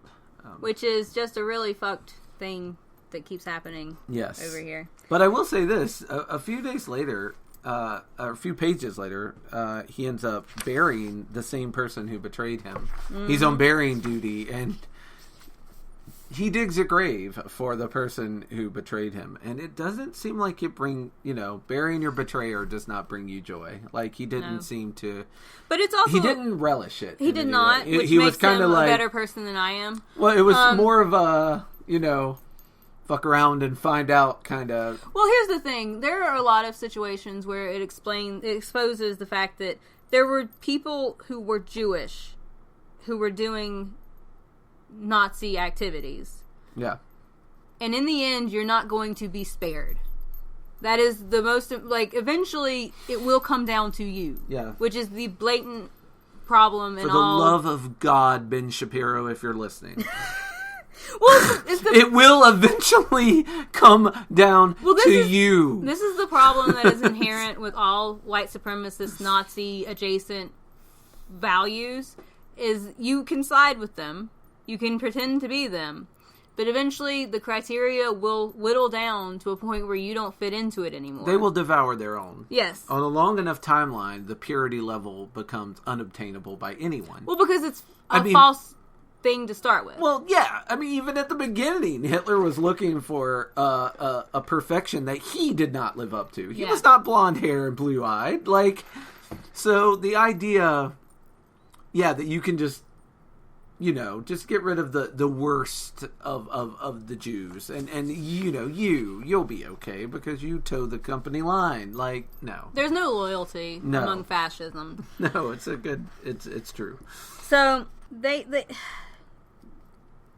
Vladik, they end up getting caught on like a Thursday. The chief of the Jewish police are trying. They're pretending like they're going to get them out. Yeah. But well, they couldn't get the. They were like, well, you have to get all of us out, and they were like, well, some of them are too old. We can't get the oldest ones out. Yep. And that ends up being what happening. He's talking about how as they're leaving, they can see the ones they left behind in the window, like screaming. On Wednesday, the vans came. Anya and I saw her father at the window. He was tearing his hair and crying. He was a millionaire, but even this didn't save him his life. Yeah. So, Mom... Yeah, so they take... Anya's parents went straight to the gas chambers. And then, while they're walking around outside while Vladik is telling the story, and he's just picking up trash, picking up stuff off the streets. Like, wire, it's great. You should get wire. Wire's wonderful. I'll show you how good this wire is. He says, inside this wire are little wires. It's good for many things. I'll give you some wire. You'll see how useful it is. And Artie's like, no thanks. Just tell me what happened with Haskell. Like, let's get this story moving again. So Haskell was a big man in the ghetto. And Haskell played very often. He played cards with the Gestapo. And purposely lost money to them so that they would like him more. And he could curry favor. And basically, his friendship with Haskell lets him get some jobs, lets him work a little bit, lets him not starve to death. Yeah. And then they're working on like German shoes. Yeah. Yeah. And he learns a lot of skills. There's just a quick side. There's a big pile of shoes in the factory that they're working on, and it brings to mind the Holocaust Museum and the pile of shoes. Like, so that was I imagine that was intentional, but it might have just been the way the story panned out. And his dad needs a pill. Nitroglycerin pill. He has a bad heart. He's talking about Haskell, and they're talking about, what is it? You're saying Haskell survived the war. And Vladik, says, yes, I even sent him a package a few years ago. Gifts? Why? He sounds like a rotten guy. Yes, I don't know why. I only know what I sent. Because even though he was a rotten guy, he also is one of the reasons we survived.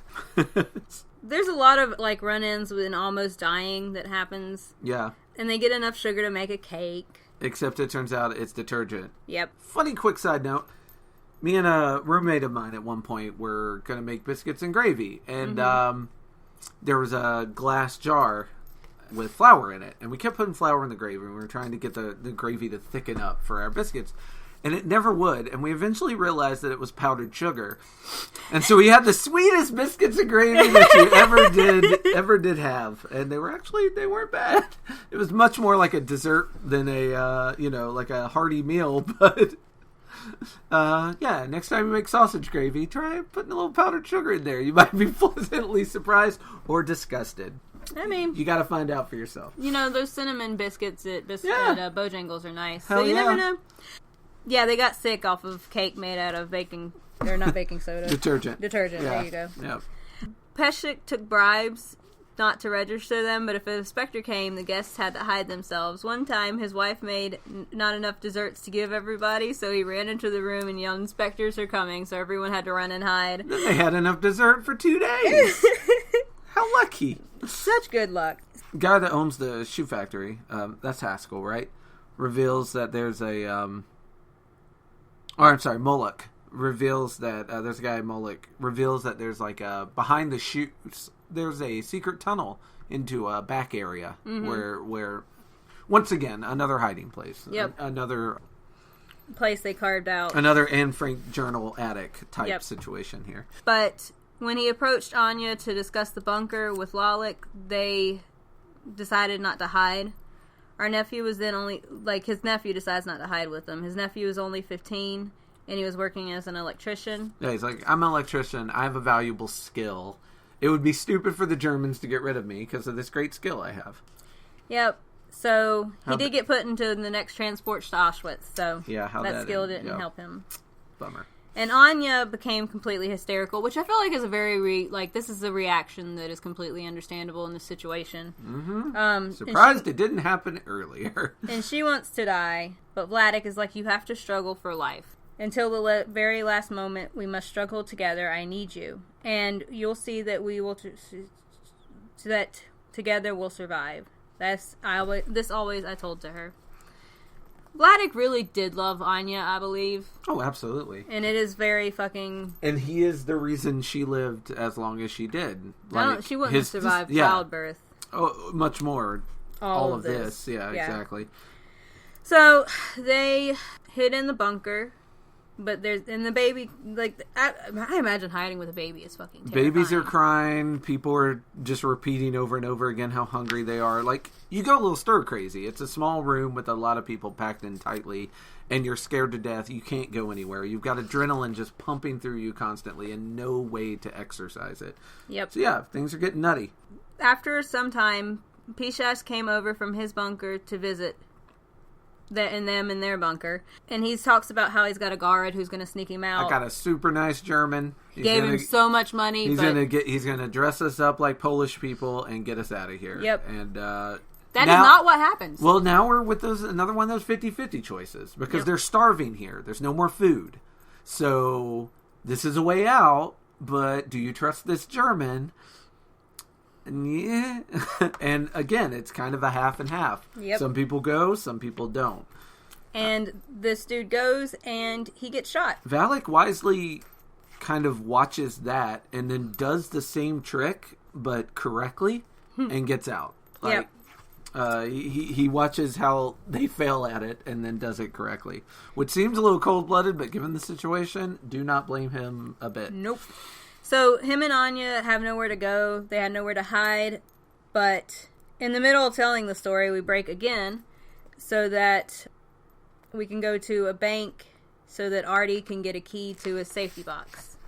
And this is once again a side note about his relationship with Mala. Yeah, Mala and her greed that may not exist. Even when Vladek was on, like, he thought he was on his deathbed in the hospital, she was just shaking him and going, "I just want your money," which sounds cartoonishly evil to the point that it's a little hard to honestly believe. I could imagine it being a question of like, okay, what are we doing with your stuff? Like, what do you want done? And him interpreting that in the or like, when you're gone, I'm scared of what'll happen to me, and him being like, "Oh, she's just after blah, blah, blah, blah, blah." He's such a jackass. Yeah. Alright, so we get... Artie doesn't want to talk about his estate. He's not super interested in his stuff. Yeah. Like, and I don't know if this is him just not accepting death or just not...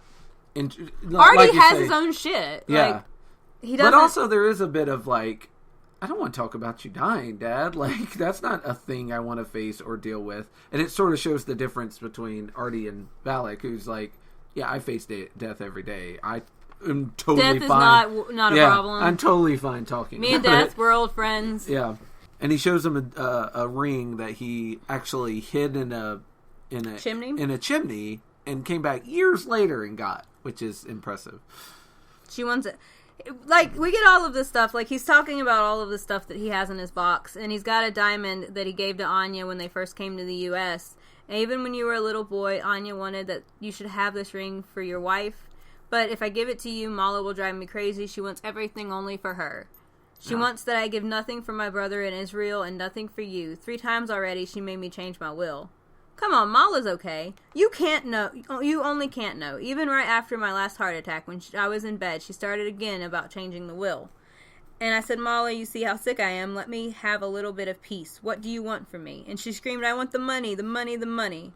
Why, Artie, why ever did I remarry? So, big if true. Big if true. But that if is gigantic. Yeah. So, we are almost at 2 hours. Yeah, let's speed through the last bit of part 1. We're all right. Okay. Plus, I'm going to edit out a lot of pauses. Okay. So we might get under 2 hours. If this one's a little over 2 hours, I think the subject matter dictates that's okay. Yes. So we get to we are on chapter chapter 6, called Mousetrap, and 2 mouse in a trap. In a trap. Yeah, it's interesting because they're walking, and it looks like the trap is closing on them as they're trying to sneak away. And here's where we get where he's talking about Artie is worried that he's doing a racist caricature of his father. And Mala's complaining that she gets treated worse than a maid, because at least a maid gets paid. Which, honestly, I could see this being what Vladek takes as her wanting his money. Yeah. Because, like... She talks about how little she gets and how she goes to get her hair done. He's like, you got your hair done 2 weeks ago. And I'm like, yeah, 2 weeks ago. Let the lady get her hair done. Like, he's shit. a jackass. Okay, Yeah. So she feels like she's in prison, which is not a good way for a relationship to go. Nope. And yeah, Artie's talking about how he thought the war made his dad this way. And Mala pushes back a little bit because she also went through shit. Yeah. And she says, all of our friends went through the camps. Nobody is like him. And then... And we get a lot of hints from his telling of the story, even that, it was like that before. Yeah. And Artie's talking about it's an interesting conversation because they're trying to balance... Artie's trying to balance an accurate portrayal of what happened with not making his father look like a monster, basically. Yeah. And he shows his father some of the book that he's made so far. And someday you'll be famous like, what's his name? Famous like, what's his name? You know, the big shot cartoonist. What cartoonist? Because you also know Walt Disney.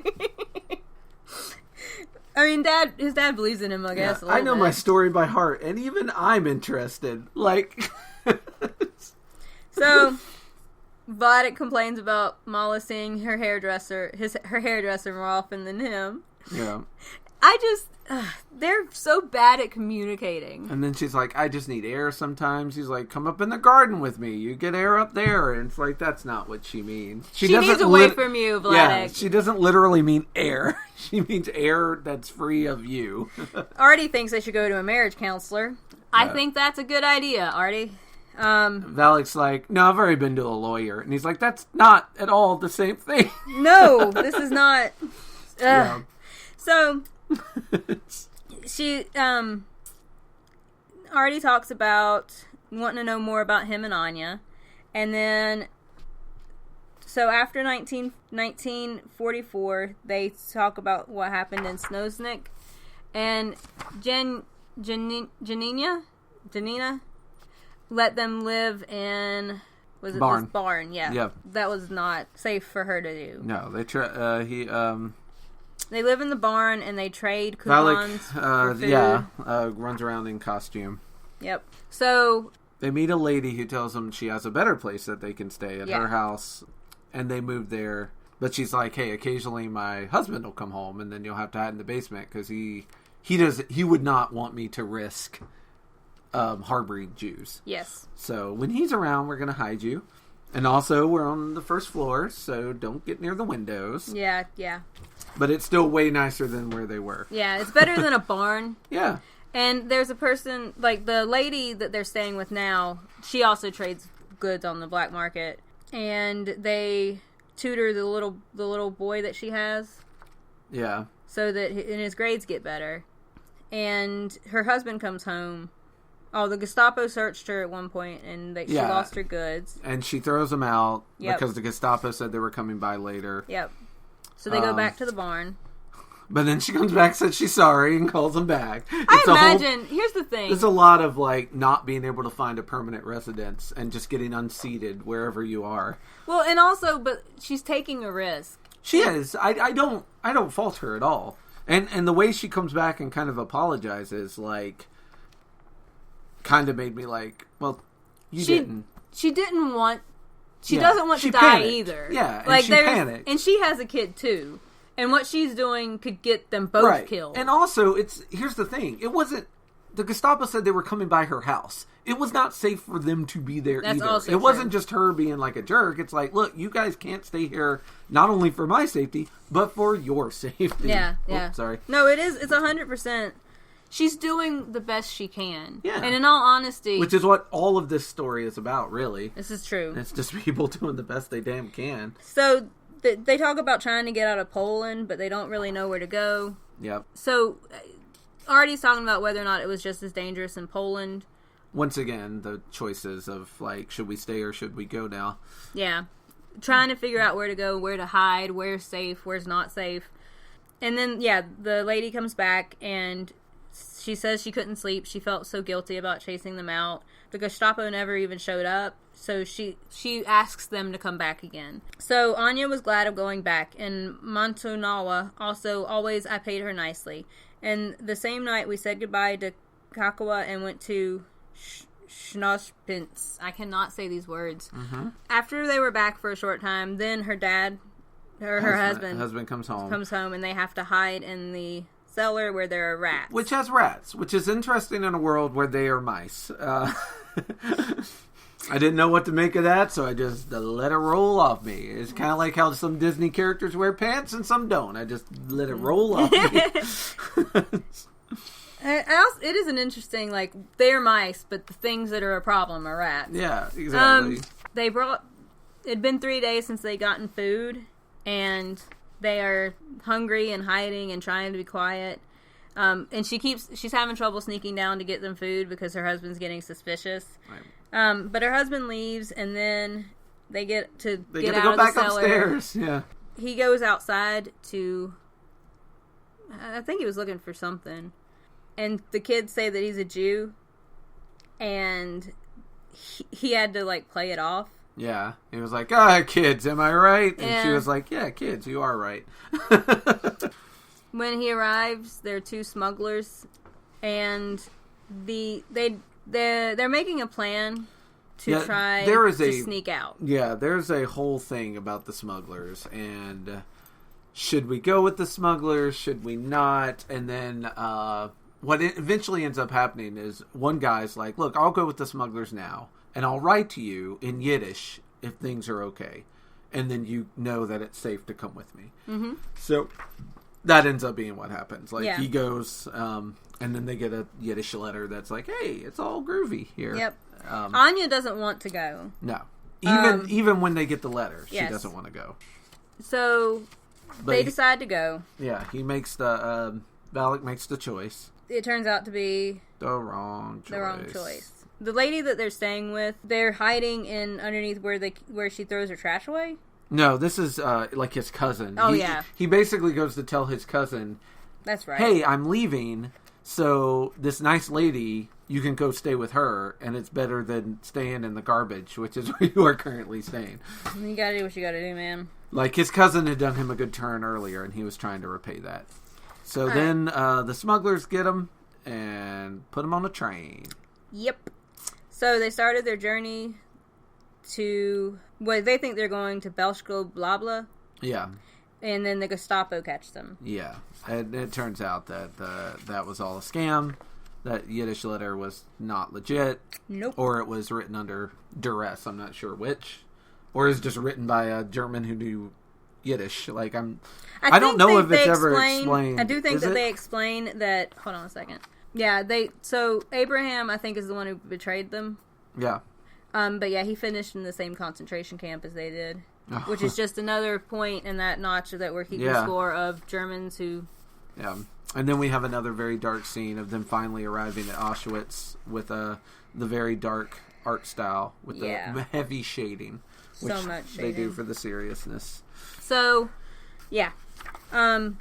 I do think at some point that they explain that, because I think it's later in Volume part 2, okay, where he explains that they had, the dude had been forced to write it. Because the Poles at the table, they had had this discussion in Yiddish. Yeah. And the Poles at the table spoke Yiddish, so they knew what they knew what they were expecting. Yeah. And they made the dude write letters saying pretty sneaky, sis. Yes, it was very sneaky. So yeah, they end up at Auschwitz, and Artie. That's where they go. We were back in the present day now. Yeah, and Valak, they get separated. Yep. At this point, guys and girls, and he's like, Artie's like, man, this would be a great time to have those journals. Artie has brought it up throughout this entire thing, like the journals. And his dad has always been like, I don't know. And finally his dad admits, well, actually, during one of my depressed times, I set them on fire. I burned it all. I was cleaning up. It was too much. And the part that drives me mad, and also drives Artie mad, is Artie's like, God, do you remember anything? And he's like, well, I do remember one part where she wrote about how she wanted her son to have these or something. You know, I was sad. I burned. And I'm like, wow. So you specifically read the part where Artie should get this, and then you set it on fire. I'm not here to tell people how to mourn. That is not my place. But if you wanted to get rid of them, maybe call Artie and tell him to come get them, as opposed to starting a fire and losing all that history, all that familial history. Well, not only that. And if it wasn't for Artie, Valak's history would be lost as well. Because he didn't keep a journal. It seems, and maybe it's just because of the way that Vladic's been written up until this point. Yeah. But it seems fucking spiteful. Yeah. It seems like I looked in it, but I don't remember. Only I know she said, I wish my son, when he grows up, he will be interested by this. That part, honest to God, would not have mentioned. No, like, it seems like he saw that quiet. And was like, oh, I'm definitely going to make sure that this is not happening. Like, it's just a spiteful, and then Artie gets angry. Yeah. Which is a very understandable reaction to have when you hear that your mother wanted you to have these things, and your father fucking destroyed them. Yeah. But he does call his dad a murderer, which I think is maybe... Well, yeah, but because he did. He killed Anya. Like, he killed that entire part of her life. I wonder what would have been in there. And I'm sure that that's a thing that must eat Art up at night. Like... And after Anya died, I had to make an order with everything. These papers had too many memories, so I burned them. Yeah, it's a shame. For years they were laying there, and nobody even looked in. So, to play devil's advocate, these are papers that no one had shown any interest in. They were papers that every time he looked at them, his heart broke. And so, when he burned them, Artie was not doing this... I'm going to find out about our history and write it all down and make a comic book. Like, none of that was known to his father at that time. This is true. And like he said, they'd been sitting there for years, and no one had at any point... put them in the attic or something. He could have, but that's not how... That's not how grief works. That's not how grief works. I know. Sometimes there has to be an action to be a balm on the heart. Like, there has to be something to make it right. And I'm not saying that does make it right, and obviously it hurt Artie deeply, and my condolences are way more with Artie than Valak, despite the fact that Valak survived concentration camps, because he is, as you say, a pretty unlikable character. But as someone who had to clean out a house after someone passed away, and having people there with me repeatedly just, don't you want to keep this? This is their wedding album. Don't you want to keep this? I'm like, I don't have room for all this. Do you want to keep it? Take it. Like, you can have them. I am trying to clean an entire house. Like, I just need to put this thing in trash bags and throw it out. And I don't need a guilt trip after every single picture I put in a trash bag. As someone who just took the stuff you offered, I understand. Yeah. No, exactly. I do, like... So, like, I can see it from both sides, but it is heartbreaking and heart-wrenching because we get such a story of Valak, and I would love to have had the same story for Anya. Yeah, absolutely. Well, and it's also not Artie who got rid of it. And by the way, this is the end of Volume 1. It's him saying murderer as he walks away from his father. Yes, because obviously this leaves a sour taste in Artie's mouth. But it is, as someone who also gets rid... Because my mother has trouble getting rid of things. So I have gotten quite a few boxes of just... When my grandmother died, and she cleared out Grammy's house. Yeah. There was definitely... I came home with boxes of fucking, like, those cheap purses you get from Walmart. Mm-hmm. And I got rid of all of those. Because I didn't want them. And they were not something that had any sentimental value. Which, to me, is the thing that makes getting rid of the notebooks kind of unforgivable. Yeah. I can understand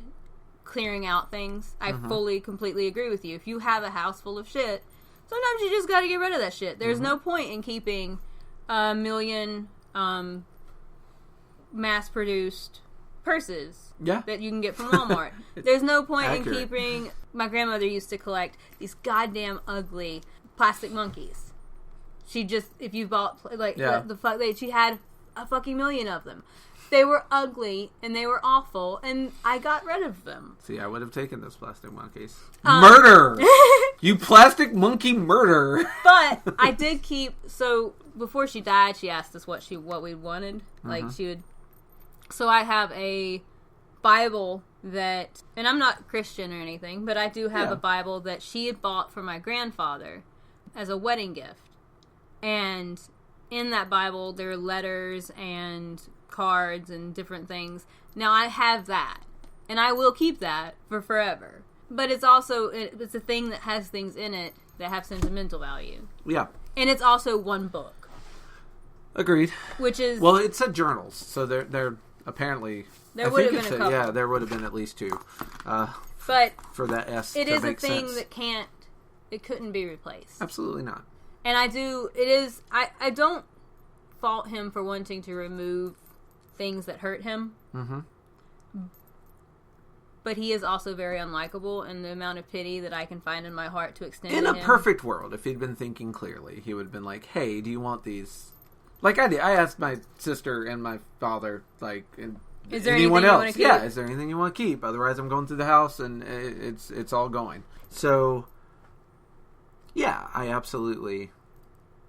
Like, but again, like I say, grief doesn't work that way. No, grief does not. Grief, it is unfortunate.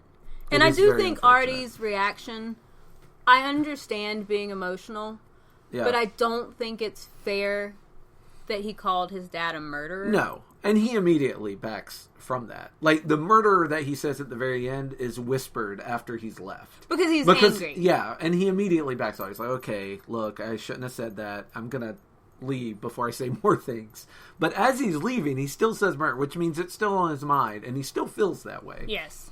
But it is just the final tragedy in a list of tragedies that makes up Volume 1 of Mouse. And the tragedies don't end there, and then when we do the second part to this awful, horrible story that will make you sad, we will continue on with all of the tragedies of the Holocaust. Yeah, now we talked about the big question and how you weren't sure if you wanted one. I don't have... I part of me wants to be like, if you could choose an animal, what would... But also, I don't... Hyena. But if you... I don't think that there is a question that can be... Like, I don't... What would you sell your family out for? Like, that's... where would nickel. But I have a bad family. So would you send your children away, or would you keep them? I don't think that there are any questions that can be asked from this narrative that wouldn't either be trite or insulting. Yeah. Because I don't think that it's fair. There's no way you can put yourself in this situation. That's fair. Because this is not a thing that hopefully you would ever have to go through. So in lieu of a big question, it's the same thing I'm probably going to do at the end of the next episode. Okay. I have a big request. Oh, God. Okay. For me or for... For the people listening and thank for God. us as well. Damn. Okay. I feel like one of the many lessons that is important from stories like this, and the reason why they need to be told and resonated, is the importance of standing with people who are marginalized. Mm-hmm. And the importance of recognizing when power is being abused, and just how slippery of a slope fascism can be. Okay. And I just want everyone to maybe, take a moment and consider and examine the environment in which we live now, and how fascism is doing that fun, creeping, rising thing again. And maybe we can find ways to try to stop it before it gets to a point where people are dying more often. Please. All right, you have your mission. Stop all fascism. Should be easy. Yeah. In 2 weeks, we will meet back here. That will be done. And problem solved. I'm happy to say. I really couldn't think of a question, and I really don't. It's fine. Look, the questions are supposed to be fun. This isn't particularly fun. It's so. But In 2 weeks, it will be my turn. Before we finish off Moss, we're going to take a break, and we're going to comic book school. So, the most I ever learned about comics was from a comic called Understanding Comics by Scott McCloud. So, aptly named. Yes. In 2 weeks, we are going to comic school. We're going to read Understanding Comics, and we're going to meet back here. And I can't express to you how much I learned about the art of comics and how they work. And just so many little nuggets of wisdom that are in this that we can then apply to Moss Part 2 in a month. But I'm excited to do it. It's going to be weird because it is a graphic novel. It meets the criteria. But it is literally about how comics work and how art works and its perspective, the history of comics, all of that, start to finish. And I have no idea how we're going to talk about it. If it will be if it'll be an easy episode, a hard one, a short one, a long one. So it'll be a lot of fun. And I feel like we have grown as podcasters even in this short amount of time. Yeah. And this will be a good way to test our podcasting chops that we can use as we go forward. And and there's so much in this that I think maybe we should have started with this. I really wish we had, but I didn't think of it till recently. So this is where I find us. Well, here we go, sons. Sometimes you learn after you do things, and yes, when we arrive, sons and daughters. So hopefully, in 2 weeks' time, Understanding Comics with Scott McCloud. You can get it really cheap everywhere. It's an oldie but a goodie. And for now, I feel like, sorry, everyone. Hey, go punch your local Nazi in the face. Go punch a Nazi and hug a puppy. And we'll see you back here in 2 weeks for Brighter Fare. Yay! Peace out. Oh, and also, obviously, bunch of links in the hey, you description. Know what? I feel like we deserve some digital hugs. Yeah. So yeah, leave us comments about... Go like a tweet or something, please, for the love of God. Spread a little love around. If not to us, to somebody. Yeah, to someone you know. Go hug someone you know. We all need hugs. Yes, so long.